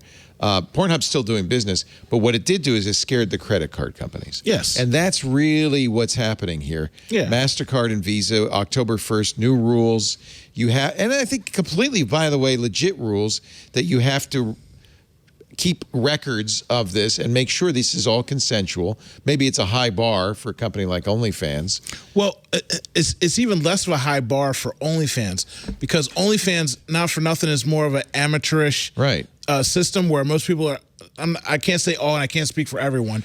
Most people are doing their own personal content. You can see who this person is, as opposed to porn, which is like Hollywood, is produced. It's, you got staff, you got all these things, production involved in it. So it's harder to find out like what's real, what's not. OnlyFans, like these are. This is the mom and pop shop of porn, and you're just out here trying to take away this revenue, and all they're going to do is go somewhere else. There's other places to go to, and OnlyFans tried to do what they wanted to do to make money, but people are leaving an exodus, and they're like, whoa, too much money. And then some people are upset, saying, well, why is it these bank business, the credit card companies, these banks are deciding whether Owen gets a credit card or whether OnlyFans gets to exist. Again, now, Alex, you talked about this on your podcast, Equity. Yeah. Tell me what's your take on this? Because was it the credit card companies, and then what happened for OnlyFans to reverse it? So we know most of that, but not all of it. So it wasn't just the fact that MasterCard and Visa were changing their rules and so forth. There was also banking partners that were, or banks in the system that were not processing wire transfers for OnlyFans. And so they were being frozen out, essentially, of the financial network slowly, or maybe more quickly than my understanding, given that we don't have the whole timeline in front of us. But October 1st was a hard date, and that would have been a problem. MasterCard. Yeah, that would have been a problem, right? But I mean, the company also wanted to raise money. It also wanted to attract a different type of investor. I didn't mean to use the phrase hard date. Sorry. Hey, okay. I'm just I don't here. want to offend you. I'm just here. Okay. I'm just here. Sorry, Alex. Go ahead. No, but a multifaceted problem that was probably building over time. I think OnlyFans didn't get afoul of various financial groups because for a while they were smaller. Then it became very big. OnlyFans became kind of a cultural force. It showed up in song lyrics. I mean, it became part of society. Well, and there are legitimate people, artists, recording artists and so forth, using OnlyFans as well. It's not only porn. Absolutely. And there was some unclarity in the rules that they announced regarding what was actually going to be banned because nudity was allowed, nude right? Images. Yeah. So it's that gray line. And then, of course, they said, look, we're just going to make this change. And then the entire internet lost its mind en masse. I was very impressed with how much my Twitter feed was just complaints about OnlyFans for a while there. And then they flipped around. And so my guess is they found a way to handle the banking side of this and also the regulatory side that's going to let them stay in business. But OnlyFans has become an enormous company. Billions of dollars in revenue. And it matters to the quote-unquote creator economy, which is a wide net. It includes a lot of different types of content. 130 million registered users, 2 million creators. I don't know what percentage of them are putting porn on there, but I would say much more than half. I go to 60%. Yeah. I go to 60-40. That's being generous. Yeah. 60-40 and the pandemic was very, very good for OnlyFans. The user base rose from less than 20 million to 130 million. Transactions increased to 700%. to 2.36 billion. A lot of lonely people can't go out, So a lot of people who are unemployed turn to it as a way to make money. And that's true too. Right. OnlyFans is actually a better deal than Apple. They only take 20%. Yep. Yes. So it's a good deal for the creators, right? Yeah. I imagine take notes, Apple. They must have also come up with a way to verify that these are consensual, that the participants are of age, all of that stuff, right? Because there is some illegal stuff you could be involved in. Often porn sites are involved in that they would not want to be involved in. So I imagine they figured out some way, you think, Alex, to get around that?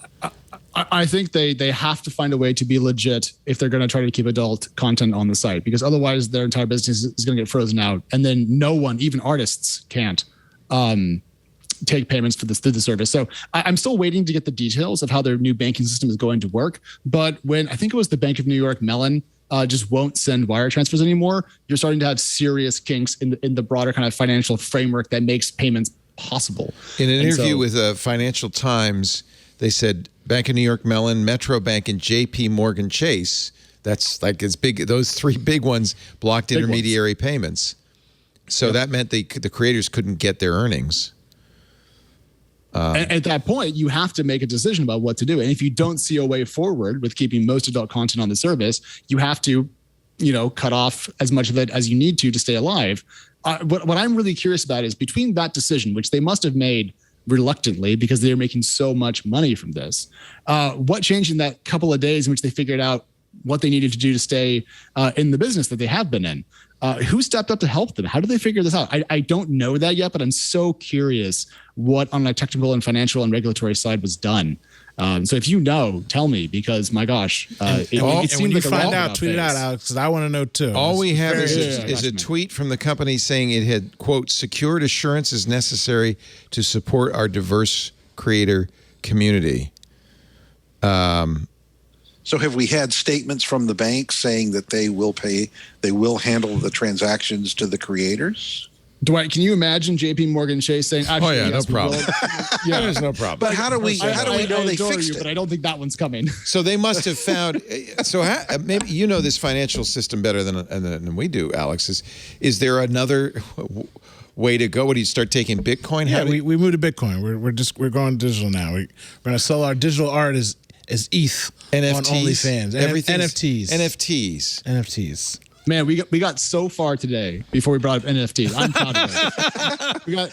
I've been here for 2 hours now, and it's the first NFT mentioned. We should all get a gold star. No one said Bored Ape Yacht Club yet. We were trying to get past it, Alex, but we finance, and when it came to finance, no one has said blockchain yet either. So Dwight, penalty box, 10 minutes. Now someone's winning at bingo. Although I got to tell you, if anything's going to solve this conundrum, that's the perfect technology to do that, right? Blockchain. It's anonymous, secure, but it's not. A lot of blockchains aren't anonymous. So like there are certain chains that have more privacy built into them, like Monero compared to Bitcoin proper. But I mean, I don't think there's enough people in the broader crypto economy that have access to cryptocurrency in a wallet to power an OnlyFans sized platform. I think it's a great idea to speculate and play with and tinker with, but I mean, it's not there yet, Leo. Credit cards work. OnlyFans worked because credit cards are ubiquitous. Yeah. So it's easy. And I kind of do feel bad for the creators who I think a lot of them felt empowered. Well, again, people contacted me and said, "What do I do?" And I'm like, I'm busy right now. Because you're a technical guy, they said. Yes, and they knew that. You know a lot of strippers, so you kind of knew. I'm just saying, I do photography. There's things that I know people be doing what they do. Anyway, I said, don't worry about it. There's always something else. There's many fish in the sea. Well, in fact, there are. Going to do? And I'm sure this happened. Loyal fans out there, if you're looking for a backup plan, popped up, right? If you're looking for a backup, loyal fans only same thing takes 20%. There's like 12 other sites that offer the same service that charge anywhere between. Under the radar, they can get away with this at least for a while. For now, but I mean, but the difference is too that they charge different percentages. Some places charge 10% up to 40%. Other places do instead of like an OnlyFans, which is basically a Tumblr stream of your content, they sell piecemeal things where you sell videos or photos. Don't people do this on Patreon? Yes, they do it on Patreon. The problem with Patreon and with this is ease of use and ease for the creator to give out their content. Yeah. So if I'm a non-technical person, I go on OnlyFans. Again, it's like Tumblr. I just post my pictures or videos and it goes into a stream. On Patreon, okay, now I've got to schedule a way to get you. It's almost like your own website. Things. I've got to host the content somewhere. At which point, I might as well be doing my own pay portal and then paying someone to make me a site. So actually, but again, there's multiple other places to go to. But this was smart of OnlyFans. This was actually a good platform. Oh well, not only smart, it's what they had to do. Because again, I made up a number of 40%, but I'm telling you that people were jumping ship immediately because there are other places to go to. Well, and you have to. You figured you're yourself paying your rent and putting food on the table, and all of a sudden, October 1st, you're not going to be able to. You're going to find another alternative. And again, literally the conversation is, okay, you find this backup site. Now I've got 30 days to promote to the people that are already on board with me to transfer to this backup site and start giving them money. Right. And that's exactly what happened. OnlyFans isn't stupid. They looked and must have saw advertisement for another site, and they're like, wow, people are already pushing, because I've already got the fans, Leo. I've already got the community, and they're here paying me. So as you know, people that are willing to pay you are more fervent for your content. So they will do what you ask them to do to keep getting said content. So OnlyFans did what they had to do to survive. No idea there was this much interest in flan. I thought, caramel-flavored desserts weren't that huge. This is America. Okay. There is a great Twitter account called OnlyFans that tweets out pictures of flan, and it's wonderful. Sounds so There's a whole delicious. meme about this. Yeah. People are making jokes. There it is. There it is. Yeah, but everyone tried to do derivatives. Like, I'm going to open a seafood restaurant that only serves one type of food called only clams. People were trying to make all sorts of jokes.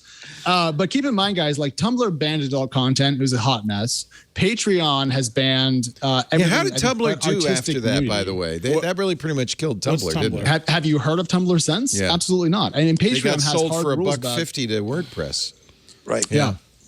And then Patreon banned pornography and only allows artistic-y nudes. So that's not going to be a fit for a lot of the OnlyFans creators. Right. And, if you have to go to whatever the other services that we're talking about, it's so hard to bring your paying community over. It's like changing newsletter providers if you can't take your newsletter list. It's a real impediment. Is this over now? Is this solved? Will these creators stay to the people that called you? Where they say, "Oh, I don't have to move"? What I've suggested to people is, it's free to start up an account for you anyway as a creator. Right. So start up a backup Diversify. page. Yeah. Make the page, and if you have to switch, you have a month or 2 month lead time to promote, to try and get some people over and start going to something else. I will tell you, my favorite video of all time is like when kids mess with older family members.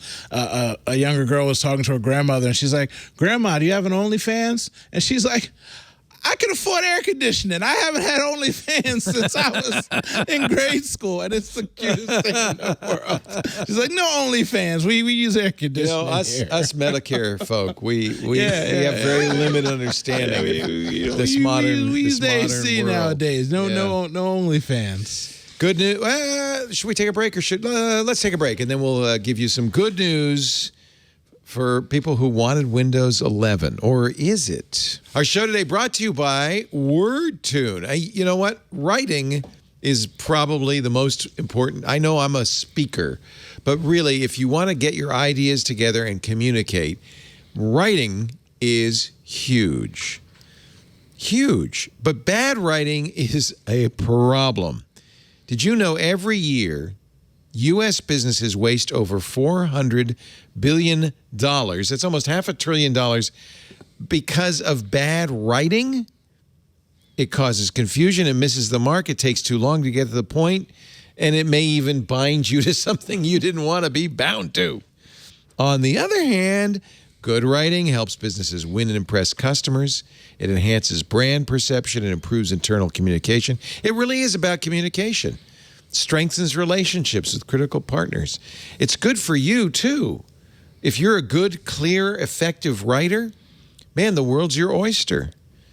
Better, faster writing means better business. That's why your team needs WordTune for Teams. Oh, this is brand new. I'm excited. I've been using WordTune for quite some time. You can use it, too, by just going to wordtune.com.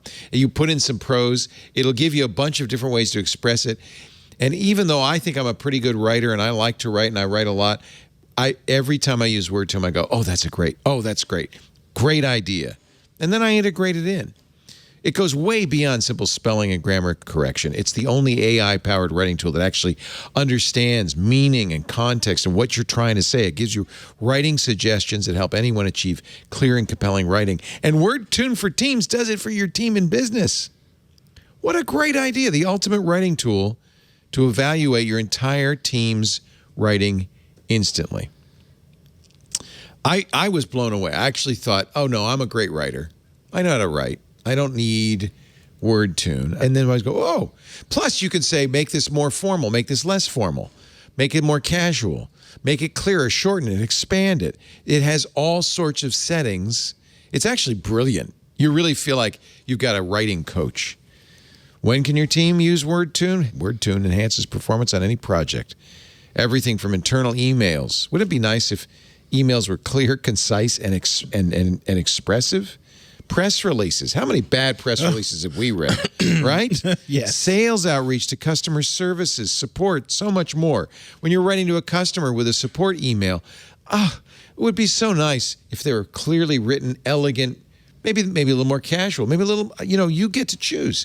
You can use WordTune, tune up your words, right? Anywhere you're writing online. I mean, anywhere. Google Docs, Slack, Outlook, Web, WhatsApp. WordTune improves writing efficiency up to 4 times. It's faster and better. Get your team a discount when you go to wordtune.com/twit. Give your team writing superpowers. WORDTUNE, like tuning up your words like a piano. Wordtune.com/twit. I think this is an amazing tool. Wordtune.com/twit. We thank them so much for their support of This Week in Tech. We had a fun week this week on Twit. In fact, I think we had Victor make us a little presentation for you. Watch. Monday I got an email that said, today only, all mouse jigglers 40% off. What's a Leo, I thought mouse? you would know. What's a mouse jiggler?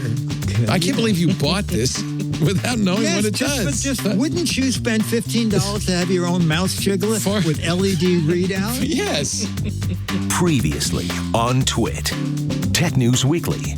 I got in my hands, or rather on my hand, the Galaxy Watch 4 Classic. This is Samsung's latest wearable. Is that what you're wearing? This is the first Android wearable that when my wife saw the box, and she said, this is a pretty watch. I want one. It's the first Android wearable that she's ever said that to. iOS Today. On iOS Today, Matthew Castanelli walks us through his core apps, and then we're going to get deep into the weeds on shortcuts. Hands-on tech. Unlike those Jeeps of old, this is the Wrangler Unlimited. If you're looking for something with the capability of a Jeep, the looks of a Jeep, you're going to have a hard time doing much better than this, if you want something that is also a little more environmentally friendly than a standard Jeep. Twit. It keeps going and going and going. Almost 20 years I've known this guy. Exactly. We've been looking for the perfect useless gadget. We finally found it. That we both found, right? Because you didn't like the purse guard, and I still think that's one of the finest gadgets. This is a little hook you put on the table to hold your purse, and it's got an alarm. So if somebody steals your purse, it goes whoop, whoop, whoop. Yes. He still mocks it. We never did find out what the mouse jiggler does, by the way. I just want you to know. Apparently, it jiggles your mouse.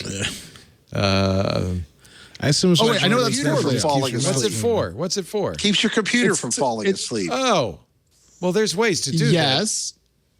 Yeah. Yes, and if you work for a company that tracks your activity, you can have the mouse wiggler wiggle your mouse. You can go make lunch, and it'll still tell the other computers that you're doing things.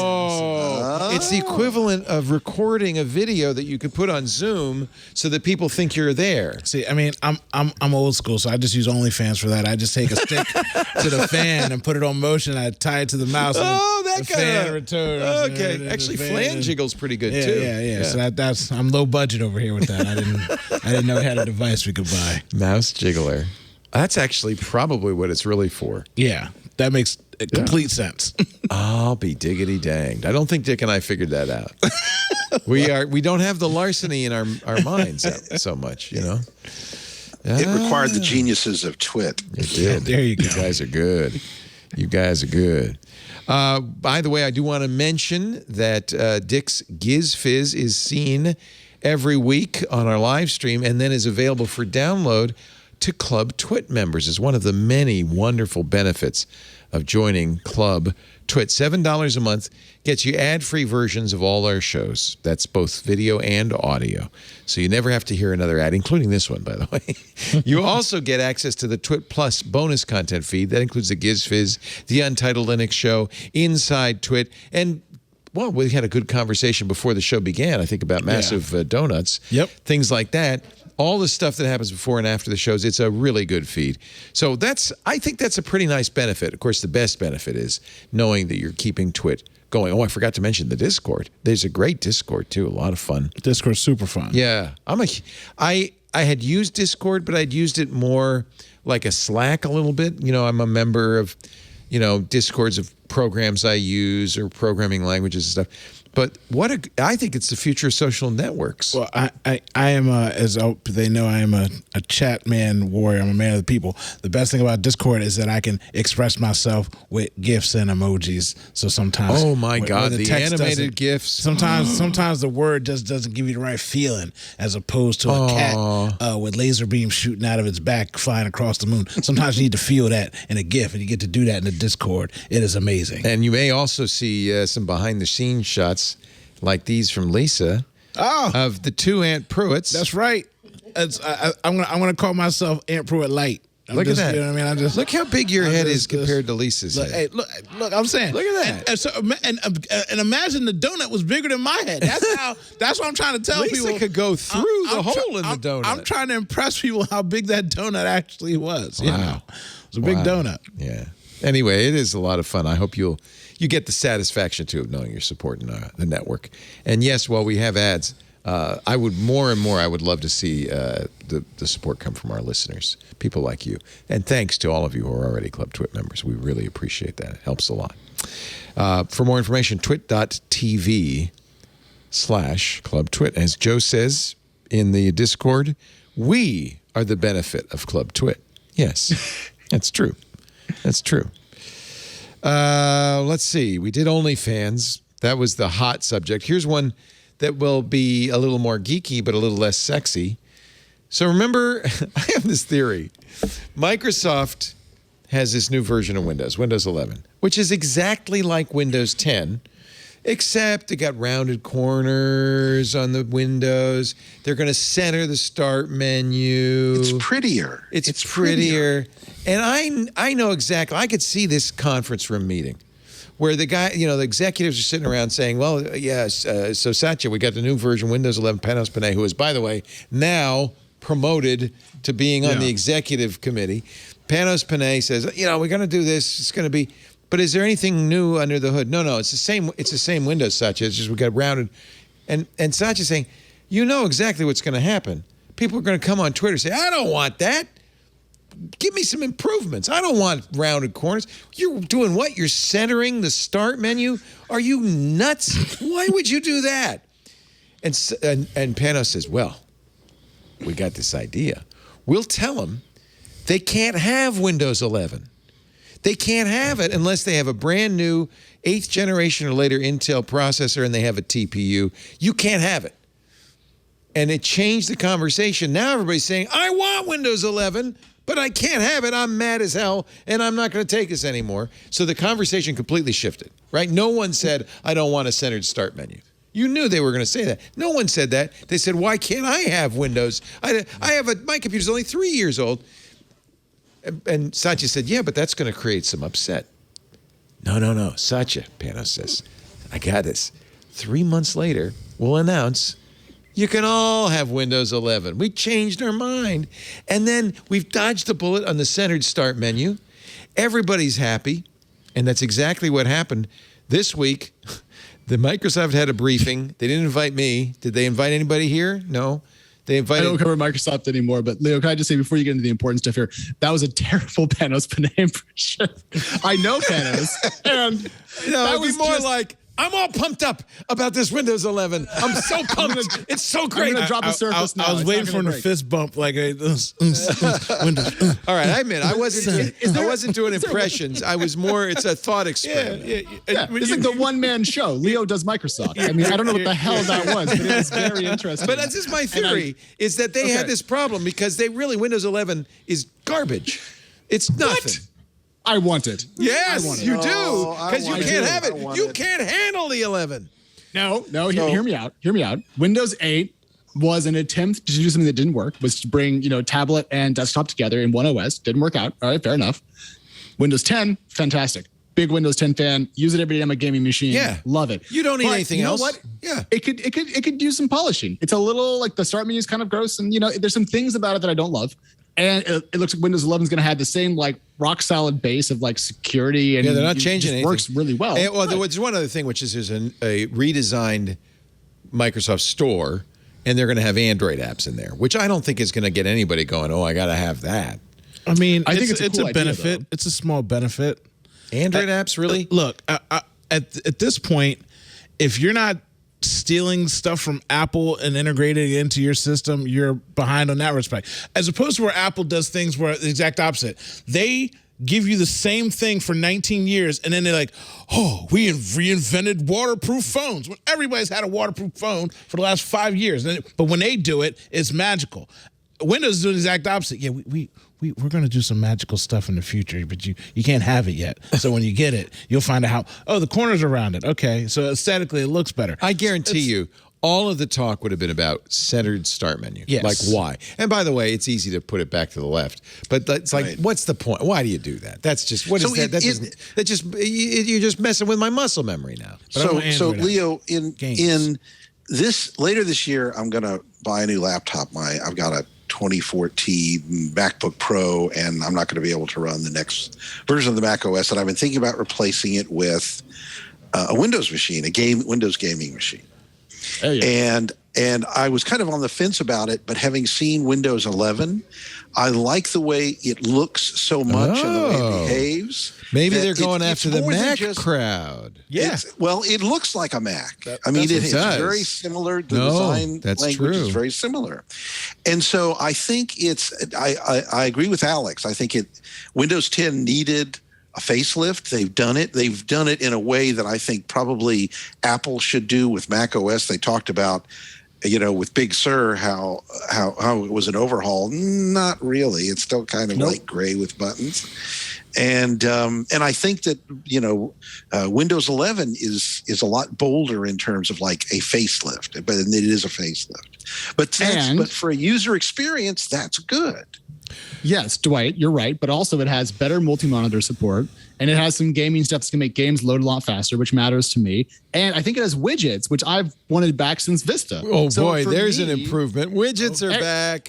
Hey, you can talk all the trash you want, but I'm still going to be a happy boy with Windows 11. Yes. And I don't care what any of y'all nerds think, because this nerd is exciting. And so the other shoe dropped this 42. He talked about widgets. Okay, you're 42 now, Alex. You're talking about widgets. I'm actually 719. I just watched you age 10 years. I like my widgets. I think every computer should have widgets. So Leo, let me add one more thing about this. You mentioned the Android apps and that nobody's interested in that. We had a surprise. I helped that weather site, that Houston weather site that I mentioned, Space City Weather earlier. Yeah. I helped them develop an app. Their users had wanted an app, so they asked me to project manage it, and we put it out. And it came out just a little bit after the M1 Max landed. And one of the things we discovered in looking at the analytics after it launched is that there are a huge number of people running this iOS app. It doesn't look good on an iPad. It's not designed for an iPad. On their M1 Max, it gets a lot of launches on it, which kind of amazed me. I thought nobody was doing that, but it gets used there. And I suspect that the Android launch on Android capabilities on Windows 11 may actually be more valuable than people realize. Yeah, all right. You wait and see. We'll talk next year. See how many Android apps you've installed on your Windows 11 machine. 6. Because if you have an Android phone and you've got apps that you love, and you can't really find the equivalent on what Windows, would that be besides this weather, this Houston? I don't know. I'm an iOS user. Yeah, but I mean games that's and so the thing. forth. Okay, yeah, but they guys, all look like they're on a phone. You're not going to want them. Trust me. Okay, to be clear though, do we all think that the work that Microsoft has done to bring Linux and Windows a little bit more close together is pretty cool? Yeah, but you still get that with Windows 10. Hear me out though. I'm not going to use that, but that doesn't mean that making the OS, generally speaking, more open to more technologies is a bad thing. Okay. And sure, you know what? I'm not looking forward to using Android apps because I happen to also be, as Dwight is, and apparently everyone else here, an iOS user. Well, but I love the idea that they're extending the platform to be more open. This is an emulator. Lots of stuff isn't gonna work. The stuff that works may not work well. It's trust me. You're not gonna. No, I mean, you're not gonna. But I mean, want for some folks, it's going to be fantastic because some folks will want it, and I think generally speaking, having a more open platform is how Microsoft wins long-term in OS. It's different on the Mac because essentially the modern Macs are iPhones. Yes, they are iPads. So it's not a stretch to put an iPad app on a Mac because it's the same. So really what's happening is Apple's turning its Macs into iPhones and iPads. So, of course. It's the wrong direction. I use Macs for work. I need a solid desktop environment. I feel like Microsoft you like Windows. Anyway, all of this was a long way around to tell you that you can now put Windows 10, 11 on older PCs.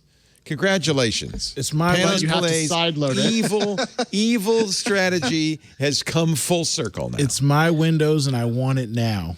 So they briefed Tom Warren. Yeah, you're right. It's a little bit funky because you can't do it in the upgrade. There will be a Windows 10 and Windows 11 upgrade through Windows Update. That will only work with 8th generation Intel plus TPU. But if you have an older machine that is, quote, not compatible, and this was part of the problem was, what do you mean not compatible? It's going to run perfectly well. It's an arbitrary distinction that Microsoft just said, well, no, it's not going to run on these older machines. Well, now, in fact, we know it is because you'll download an ISO of Windows 11 and you can install it manually, and it should work. It's not going to say you can't install it. Now, there is a big question mark. They didn't mention this during the briefing, but Tom Warren says after we published this post, Microsoft reached out to tell us that systems that are upgraded this way may not be entitled to get Windows updates, even security updates, which would make it really not a good choice. No. You'd have to do a new ISO install each time there was a major update. Yeah, right. I don't know. I think this is all in flux, and when Windows 11 comes out, most people will do as Windows users have done since time immemorial, get the new version of Windows with a new computer. Yes. Yeah. That's what people do. Here's the problem with this entire conversation that we're having. My poor imitation of Panos Panay. I know. No, that was hilarious. I'm just glad I didn't do it because Microsoft would call me and be like, "What the hell was that?" And I'm glad you can text Owen, just don't call me. Exactly. All OSs that I use seem to have ossified. They have stopped really evolving. You think about your iPhone, it's the exact same grid of apps, and the camera's gotten better, but it's not very good at phone calls, and it's really great at Twitter. That's the same phone I've had for like 10 years with Apple. That's fine. It's good. Windows is trying to find a way to be more open and retain its Windowsness. I'm not that mad about it, frankly. And I love it. They're putting Linux on it, but I really think that you want Linux, not Windows, personally. But it's just my bias. The average consumer does not want Linux. They want a pretty Windows, and they're fighting against pretty Macs. Average consumers should not be buying Windows. I can't tell you how many calls I get to the radio show from people who say, I got a call today, wonderful, lovely woman, an older woman, probably my age. I keep getting this pop-up from McAfee saying I need to renew my subscription, but I don't have McAfee. How do I get rid of that? A half an hour later, I still haven't really explained to her how to get rid of it. You make me mad because yes, maybe there's a cutoff for age, but in general, age. No, it's normal. No, it's not normal because most people need power and freedom and not be walled into this Apple. As I'm using Apple device, I'm going to close this thing. I'm not recommending a Mac either. I would suggest a Chromebook or an iPad, and then if you're Chromebook, yes. What do you? I own a Chromebook. They're fine for browsing, but you can't do anything with them. They're lovely, what I call a couch laptop. What do you want to do? What are you designing rocket ships? Chromebook is like using a weed whacker to cut your grass. Oh yeah, you can get the job done, but I mean, I'd rather have a lawnmower. Like, what are we doing?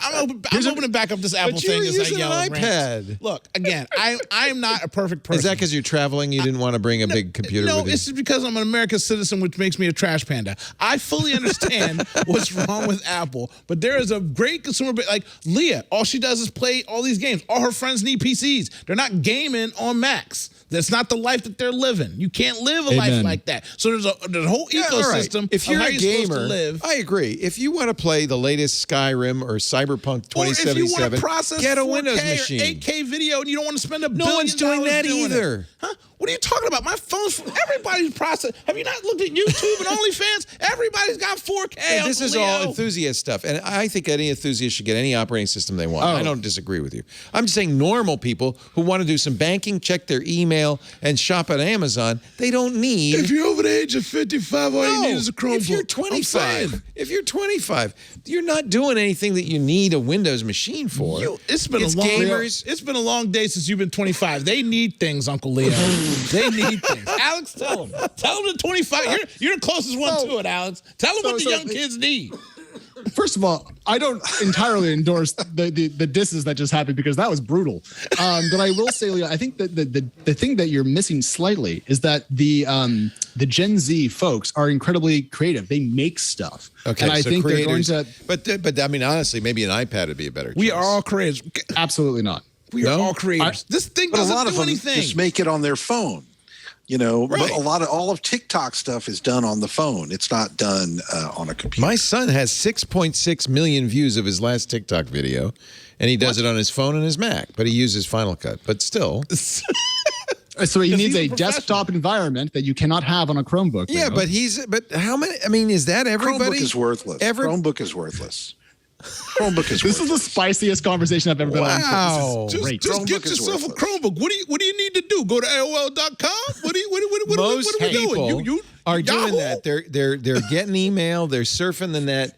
They're doing their banking. They're safer. 2 pictures and their laptop explodes. But here's the thing. You got to calm down. If you're a creator or a gamer, I agree. I used to work for AOL.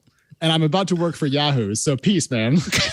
Wait a minute. That's me. No, TPG is Yahoo. Wait a minute. Google them. The people buying you are Yahoo? No. Apollo is Yahoo? No, Apollo is buying Verizon Media Group, which is a rebrand of Oath, which was the combination of Yahoo's carcass and AOL. And they're rebranding the new thing as Yahoo again. But TechCrunch will not be Yahoo. Oh, they're calling it Yahoo. Yes. So I will be working for a subsidiary of Yahoo, which will be a subsidiary of private equity. Wow. But that's great because they can still get there on a Chromebook. Right. The problem with the Chrome, here's the problem with the Chromebook.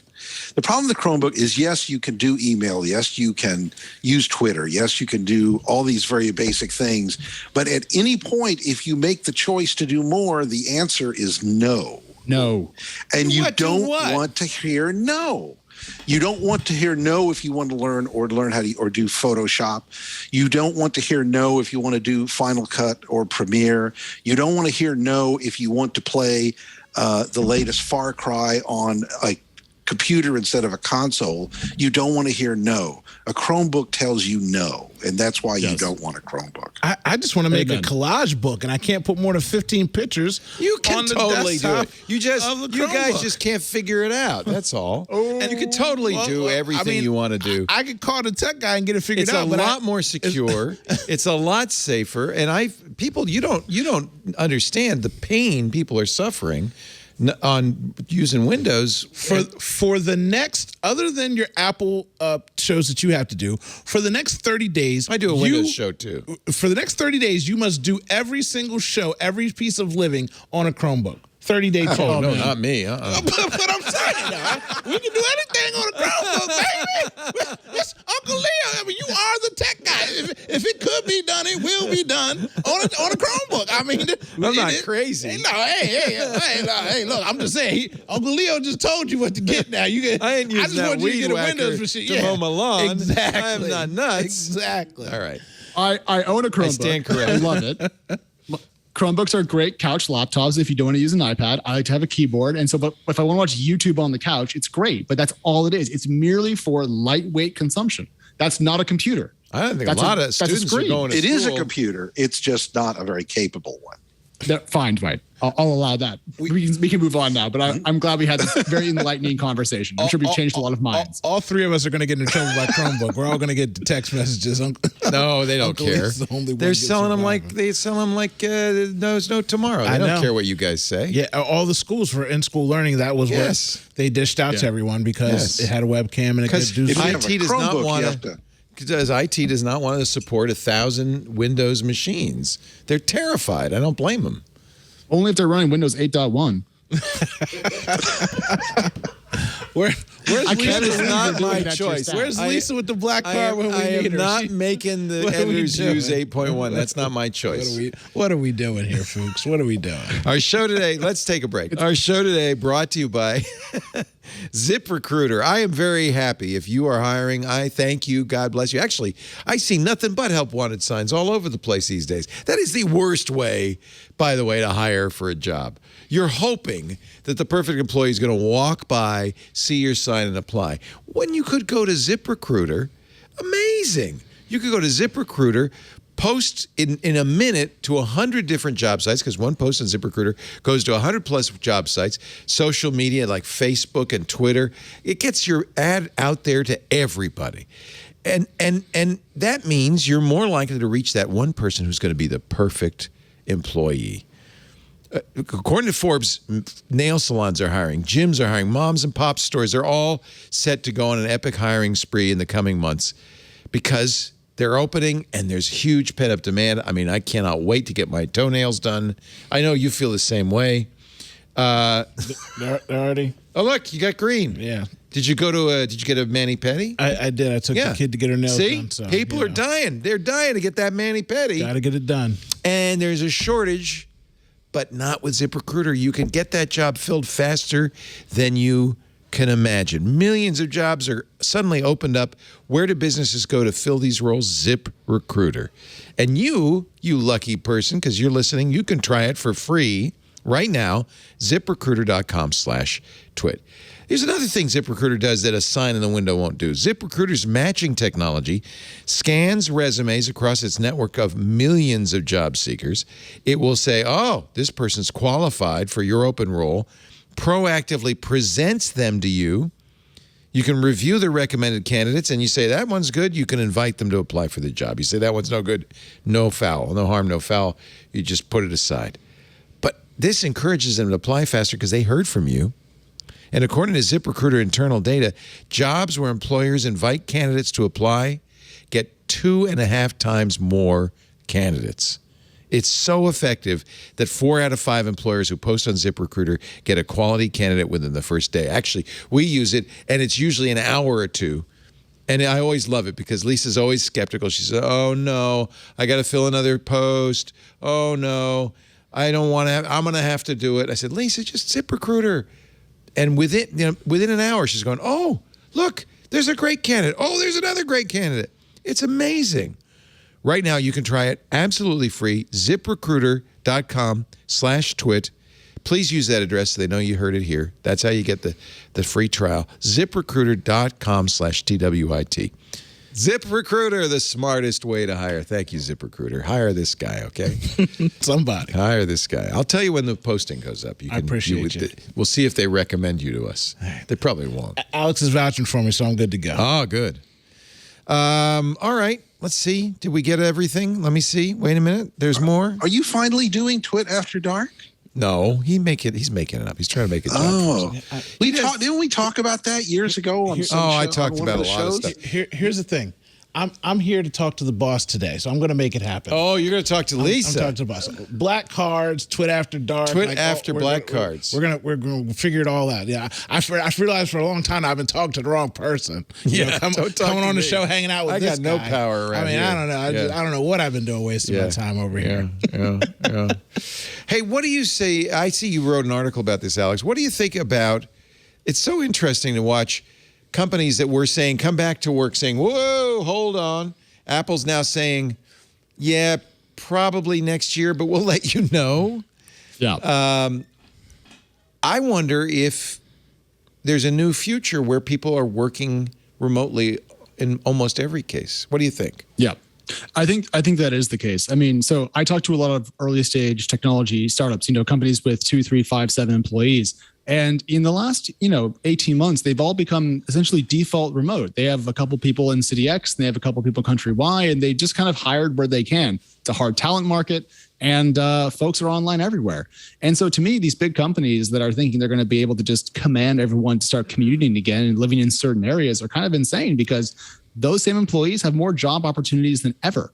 And if they're in demand at the big tech company, they can get a job anywhere. And so I think it's a losing battle to say that you have to go to an office. And I think especially for smaller companies that are raising capital out there, selling shares to raise money to build their stuff, why would they spend that on rent? It seems very archaic to me. Here's another data point. That housing prices in this area, which is an attractive outside of the city area, have gone through the roof because I think a lot of people who work in San Francisco are saying, I don't have to be here. I can live in Petaluma or Marin or Sonoma or Napa. Well, to what Alex just said, the basic point too is the larger companies. I'm in a 12-year lease, Leo. I can't just not have people in this office because I'm a big company and I'm paying these leases. Smaller companies, yes, they can transfer because they're already nimble So for smaller companies, say, okay, we figure this out. This is working for us. It's great. Why waste money on rent? But for your larger businesses and companies, it's not like a 1 week or 1 month. They're not paying month to month. They're doing 10-year blocks. That's a bad reason, but I'm saying that's one reason. I'm saying that is one reason why I think there's also are saying come back because they're seeing that money they're just wasting. Right. I think there's also this kind of industrial age conception of the workplace that is completely outmoded now. That we got an assembly line and you have to sit there and you have to put widget A in socket B. Wow. And even if you're an information worker, you're still acting as if you're on the assembly line. If your business doesn't have 10 meetings a day, what are we doing? Exactly. I think it's bad for work. I think it's bad for employees. But bosses, and as a boss, I kind of understand this. We want to look at our guys working. We want to know that they're doing something. And so this is very antiquated. This is industrial era thinking, not information age. I mean, I can't speak for myself, but as Aunt Pruitt, I can say that I've been doing a lot of side fun at home. I'm on the dime, Uncle Leo. I'm just saying, I'm out here doing. Did I mention that OnlyFans has 700% increase in the pandemic? Look, I'm just saying. did I mention that? A lot of people working from home. What else are you going to say, Alex? Oh no, I'm just thinking about the workspace and getting stuff done and all that. I used to live half in Providence and half in San Francisco, and I was on kind of a two-week schedule. Yeah, for years. And so I literally lived the working in the office and then working at home dynamic.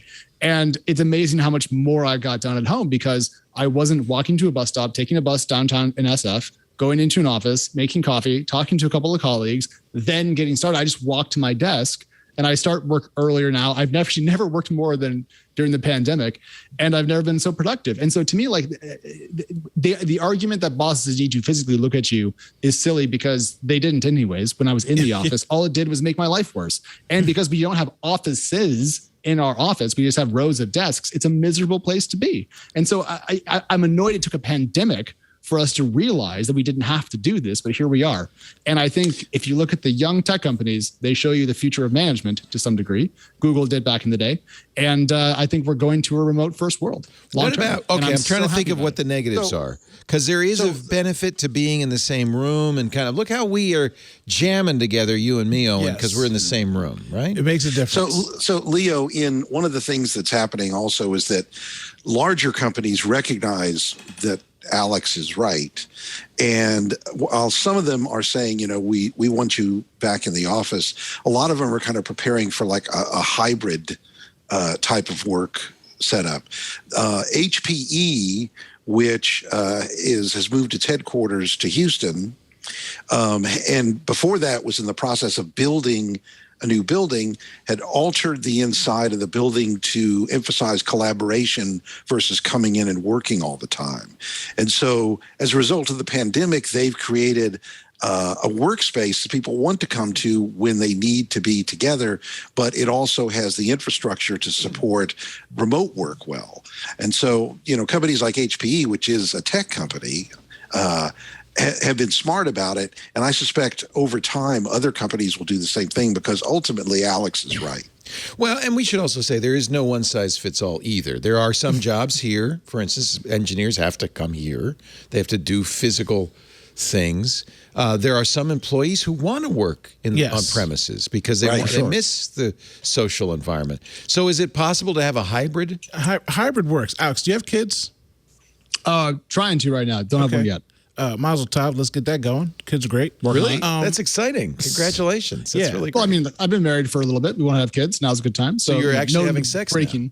Well, For the first time in my life, Leo. I'm glad we're having So this happy conversation. for you, Alex. So happy. That's why the haircut. That's why he cut his hair. To finish my point, first of all, if you have a son, Owen's a great name for your son. I suggest that one to you. Secondly, I just was not Omar though. Not Omar. No. I was just visiting my friend who works for Lockheed Martin, and his son is 4 and his daughter is 1, and I asked him, I said, where's your dad? He's like, he's either in his office or the bathroom. Because that's where he works from home.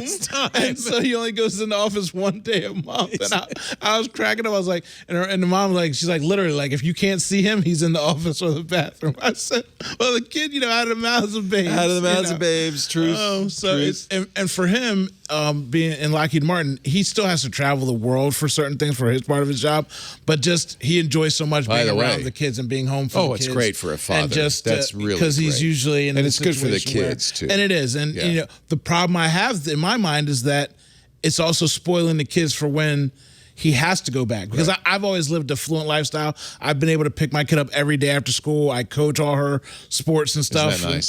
Just being You're a a great present, dad, by the way. just- You can tell when you see Aaliyah. I appreciate She's it. just I great. only got one real job, and that's doing that for her. So, but it does make a difference as opposed to her friends whose dads can't ever even come to a game or practice. Right. And it does. So being a parent, of mother or father, and being in the household and getting things done and still being in the general area in case there's a family need or emergency is great. And a hybrid situation would be the best. It seems more situation civilized. because it is great seeing you.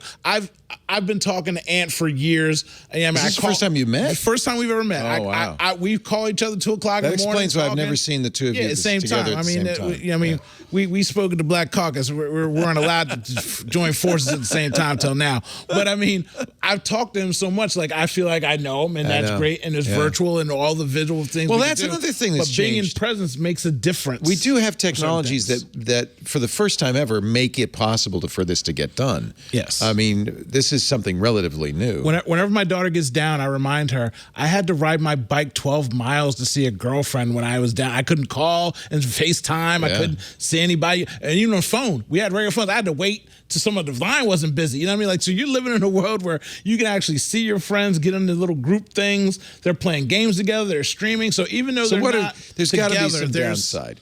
What is the downside to this? Mentorship to some degree. And visibility. It's what's going to happen to cities, which really, I mean, commercial real estate's going to collapse. Yeah. By the way, airlines, you talk about business travel, but we already are seeing business travel die because companies realize we don't need to spend the money to do this. We've got Zoom. So actually, Leo, that's not bearing out the way you and I thought it was going to. I was talking to the CEO of a travel technology company. I forget if it was Trivago or someone else, but I was like, what's going to happen to business travel when we're all remote? We don't go anywhere. And he was like, well, actually, it turns out that companies that do go remote are flying their employees out for 2-3 times a year, kind of get-togethers to do this in-person stuff. And so this person, the CEO, I just forget who it was, actually was kind of bullish on the future of business travel. So there's another side to that argument that I didn't initially foresee. Yeah, but getting 100 employees to fly to Hawaii for a treat once or twice a year is not the same as sending your salesperson out 5 days a week. And I mean, yes, for sure. And I have to tell you, airlines, I know now, even though commercial travel's going up with for tourists, are hurting because of business travel's dying. Yeah, I mean, face to face, especially in sales, being in someone's presence makes a huge difference. It's just like anything else. I can hang up on you on the phone. Yeah. I can zone out on a Zoom, but when I'm in your face and I'm selling, like the person. Half of sales and marketing is the person's belief in their product, which is getting you to believe it. And there is something to be said about being in space to see that. So maybe you're not flying out 10 times a week, but when there's a big deal to be made or there's something to impress upon somebody, you would want to put somebody face to face. So I understand why they could be bullish on it. I guess we'll have to wait and see. How about conferences, conventions, big meetings? We're going to do those still, or those CES wants to have January. And Ant's going to go. I went to one CES and I never wanted to go again. Oh, you are Ant Pruitt. Now I know it's not Ant Pruitt sitting next to me. Ant loves CES. Who's behind that mask? Scooby-Doo. I knew it was you. Yeah, it's, again, great experience for me to see all the people, see all the things. But I'm like, man, we are really like sardine canned up in here. And it's just... I tell you, I'll be a little bit gun shy of getting into a big crowded space with a lot of people. Yeah, I'm not ready for it yet. In my mind, it just I would sounds not like do it. Being dunked. CES is going to happen in January in Vegas. Maybe. Yeah, maybe. Yeah, we'll see. Here's the thing, though. As long as people still have corporate cards and like to drink and gamble, Vegas will still have conferences. But see, that's the point, is that our company's going to continue to subsidize that kind of spend. That's expensive. I think the answer is yes, sales? because they're going to have savings in other places. Yes, sales and marketing are still going to do their thing. And I don't think that's going to change up everything. So my remote argument is more about like, are we going to see 500 developers driving across Cupertino to arrive at an office park to write some code? Probably not. But yes, there will be in-person talent for people making hardware and people doing camera work and lots of stuff. But I mean, I think the general bias is going to go from in-office being the thing that everyone does to remote / some hybrid component. And I don't know exactly what that looks like, but to me, the trend line away from the old world is very clear. And that is exciting because I'm a remote worker for a SF-based company. I would like to keep my job. So there is, it's interesting to see the lag between virus information and the response time. CES, for instance, oh, this is exciting. We're going to have CES. Proof of vaccination will be required. See, it's going to be fine.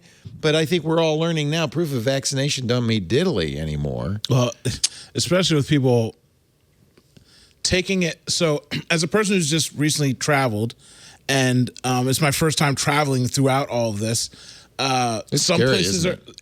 People, like I said, I was telling you earlier, people are like, oh, what do you want to do? And I'm like, I came here to see you. Like, we're going to hang out here. Like, we went out to some places outside, but it really did put a worry in me. And I'm not a worrying person. I don't really worry about anything. But the fact that I'm traveling with my child, I'm like, I don't really want to do much. Like, does CES saying you'll have to have proof of vaccination to go, does that make you feel like, oh, let's go? Everybody's vaccinated? No, because you're not the only person. CES people aren't the only people in Las Vegas. And by the way, I know a lot of people now are vaccinated who have, admittedly, not serious cases, but who have Delta variant, who are communicable, who are spreading virus. Right. It doesn't mean you won't get it. Well, and you have to remember that CES CES never meant was that you considered weren't the going first. to get it. That's where it began, right? Right. It began at CES, correct. We were very lucky. We went, and Larry Magid asked me on Facebook a little while after, did you get it? I said, what do you mean? He said, we all met with somebody who had COVID-19. We just didn't know it at the time. Yeah. And then RSA shortly after that in February in San Francisco. Again, the vaccine doesn't keep you 100% safe. It just helps you potentially from hopefully having. Yeah, I'm not going to die. I'm not going to be hospitalized. Yes. But I may spread it, and that's the point. I could go to CES, bring it back here, not even have symptoms. Yeah. And so I don't know. I think this proof of vaccination, which we have thought was going to be nothing. It's better than nothing. We thought that would be the gold standard. Everything would be fine. Everybody's vaccinated or tested. I'm not sure that that's going to fly in the next few months. We'll see. Ant's just not good enough for me. His air is a little different up there. That's tall girl in our chat room. She's tall too. She says CES. Hell no. Right. Thank you, tall girl. Thank you, tall girl. What'll happen is you'll start getting companies who are very nervous about attending CES pull out. Right. Once one big It's one dominoes. does it, then It's right, dominoes. and then you'll have others. Right. Yeah, the dominoes will fall. We saw that happen in spring of 2020. Yeah. Exactly. CES is already archaic, though, I feel. Well, that's kind of my point. What do you need it for? Sales? I mean, I went because I was told to, and I knew there was going to be blackjack involved. So I went for years. I love looking at all the gadgetry and especially the TVs. Like, that was my jam. It's fun. The TVs. Like, Yeah, Ant's saying I you can can see touch all it. of them You in can- there at you one can- time. Like, there is that a part of it. That is the joy of CES. Besides the people and the drinking. Oh wait, boss. Sorry. The technological hands-on is what it's all about. And to be able to do that, spread germs equally is what we want to do. What's interesting to me is this is not I don't think, going to go away. So this is going to be the new kind of endemic. There'll be new variants. Yeah. It's not going to go away. So this is going to change how we work, how we travel, conventions. All of this stuff is going to change. Well, and it happens so quickly. I had a trip planned for me and my daughter. As I said, this is her first flight. I was like, you know what? You haven't been on a plane. I'm going to start taking you places. Let's start doing stuff. Let's just shoot down to Miami. So I booked this trip in like December or November to go down like at the end of February, beginning of March, before spring break would happen. And then like February hit and Florida was just like on fire. And I'm like, oh my God, okay, we can't go anywhere. I can't get on a plane. We can't go to Florida. And then the next month spring break happened and Florida's numbers just took off from there. And I'm like, well, thank goodness I was at least smart enough to not go, but it changed. You went everything. to Sturgis instead, right? Yeah, the big bike rally. Same.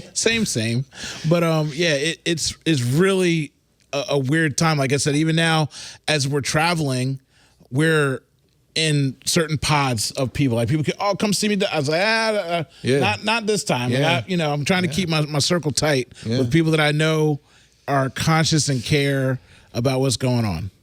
From the edge of science comes this news, and I'm not sure it's true, but it's sure a great story. Scientists add human fat gene to potatoes to make them grow huge. Yeah, that's what I always wanted, was human potatoes, so I could be a cannibal while I have French fries.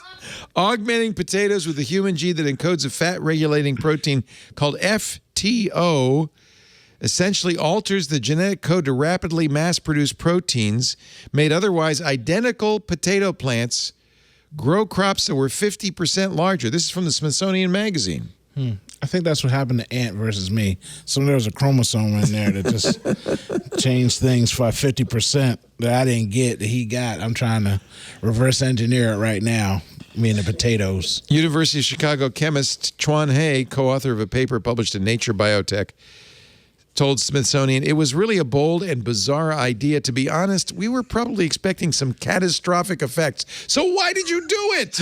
Oh, come on. Scientists are always trying crazy stuff, and that's good. That's right. Haven't you seen Jurassic Park? Go ahead. Leo. Yes. I have a question. Yes. So what is your general stance on GMOs? I have no problem with it, and this is a perfect example. Okay, good. So we're in the same boat here. I was kind of joking about the potato thing because, like, fundamentally, this sounds great. I like potatoes. I eat potatoes. Make them big. But someone works does. with rice too, by the way. But we don't know if it tastes different. I mean, does it taste like chicken? No, it's just pig. It would taste like pig. Yeah, exactly. Because humans are long pork, right? Like pig. They call it RNA demethylation. Increases the yield and biomass of rice and potato plants in field trials. That's great. Rice? Big giant rice. Haven't you wanted giant rice? Doesn't that haunt your dreams? Come on. Think bigger. Have we learned nothing? Apparently not. Look at the size of this rice. It's huge. I mean, what's wrong with that? Nothing wrong with that. I'm not that mad about it. We need that. We need it. There's a lot of people. There's climate change. It's going to be harder to grow food and feed everybody. Absolutely. So if solve massive the problem. potatoes and extra large rice is the solution, I want a potato the size of this table. I want a giant potato. Be great. What is the biggest potato ever grown? Oh. You think? Let's find that out. Let's see. Can we Google that? Is Can we bing the that? biggest? I'm sure there's some small town that has a giant potato in its town square. That's the ever biggest grown potato. Boy, you know, this is an amateur gardener grew the world's biggest potato. That is a catastrophic result right there. That's what the scientists were worried about. That is the ugliest potato I've ever seen. If you're on the audio, imagine a potato that got like a huge cancerous tumor onto which it grew more cancerous potato tumors. That's what it looks like. It's a potato with 2 red peppers on the side of its Three head. heads. And a 8 pound, and an 4 avocado ounce on its potato, forehead. smashing the previous world record by 9 ounces. That weighs more than some babies. It's got an avocado on its forehead and 2 peppers for ears. It's a baby potato. That's Past the audio sour listeners. cream. That's the best way to describe it. If you baked that thing, you could feed an army. Just a little sour Unfortunately, cream going on, some bacon bits. The rest of the article is behind a paywall. So. And you know, in general, there's that thing about ugly fruits and vegetables There are places that sell them because we only get to see the sexy vegetables at the store. So I mean, it's still a vegetable. There's a new food delivery service that only delivers ugly. Yeah, right. Ugly vegetables need to be eaten too. As an overweight person, I subscribe to that subscription. Ugly vegetables need love too. They do. I think you're right. I mean, I'm an equal opportunity vegetable snacker, especially when it comes to potatoes, which could be fries, which could be au gratin. Okay. Thank you, Alex. It's great to see Alex Wilhelm, soon to be a father. Whoa. I gotta stop telling you guys. He's trying as hard as he can. I'm the godfather right here. I heard Owen's in the mix. I heard Owena, you know what I mean? In case it's a girl, you know what I'm saying? Owen, I can do this. Owen is a name that we actually love, to be clear. Look. But Owena is not. I'm just okay. If it's a boy, I'm in there like kind of swimwear. weird coincidence here, but that's the name of the giant potato. Is Owena? That might be the name of the giant potato. Alex, like I just want to tell you, I tried to make as many babies as I could in that house. You are going to have much better luck than I did, sir. I'm not going to comment entirely on that, but I will just say, Leo, as always, it's a real treat to be on Twit. But I need to put a bathroom in my office because I've drank a lot of tea. Go. TechCrunch. Read him. He's a reporter there. He's at Alex on the Twitter. Thank you, Mr. Wilhelm. A pleasure, Leo. Thanks for having me. I always used to pee in the back there over the corner of the garden over there. It smells like it. So you can tell. For those who do not know, Alex lives in my childhood home. Yeah. Which is a long, strange story. It's also Leo's fault that it's so haunted. It's haunted. It's haunted. The ghost of Panos Panay just rolls around throwing tablets. I got an idea. Here's an idea. Satya, listen. We'll change nothing. It's going to be beautiful. You just be patient. Mr. Retirement is beckoning, but he's only kind of retired. Dwight Silverman.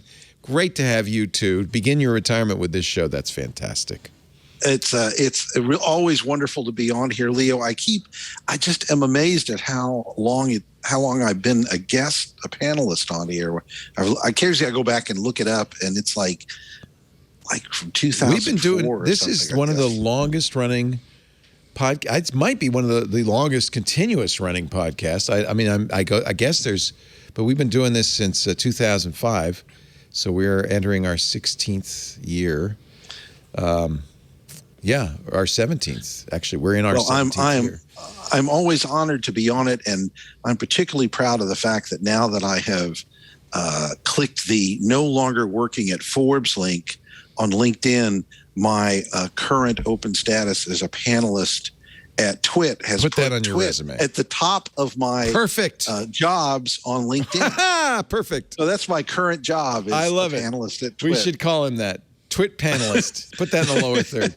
It's great to see you as always, Dwight. Yeah, long time we've been friends. That's great. That's in fact, that's one of the things I really cherish about doing this is people like you and Alex and Owen. I've known. And I consider good friends, which is great because I don't actually have to see you and take you out to dinner or anything. Unless Owen, we could go out to dinner. Did Lisa say we could go out to dinner? That's how the virtual thing works out. You know what I mean? Owen, JJ Stone, IQMZ. Before you wrap this up, I just want to thank everybody for joining us. Owen likes to wrap up the show on his own. We do the show every Sunday afternoon, 2:30 Pacific, 5:30 Eastern, 21:30 UTC. You can watch us make it live. At twit.tv/live. There's live audio and video streams there. If you're watching live, chat with us live, either in the IRC, that's free to all, irc.twit.tv, or in our Discord if you're a member of Club Twit. That way you can participate in the animated excitement going on in there. You also, I love the animated GIFs, I have to say. You also can get shows after the fact. I don't know where they find these. I told you that's the best part. I know the I'm sorry. not to discredit everything else about it. Yeah, I mean, that is literally the fun life blood, life juice. Yes. Of it's so fun. I'm loving Discord. After the fact, on-demand versions of the show are available at our website, twit.tv. There is a dedicated YouTube channel for This Week in Tech. You can also subscribe in your favorite podcast client. I would encourage you to do so. In fact, if you do, leave us a review, please. 5 stars would be nice. tell the truth. You don't have to lie.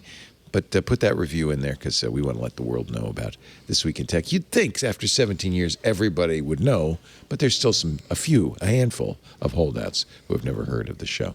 What else? If you are listening after the fact, we have other ways of interacting.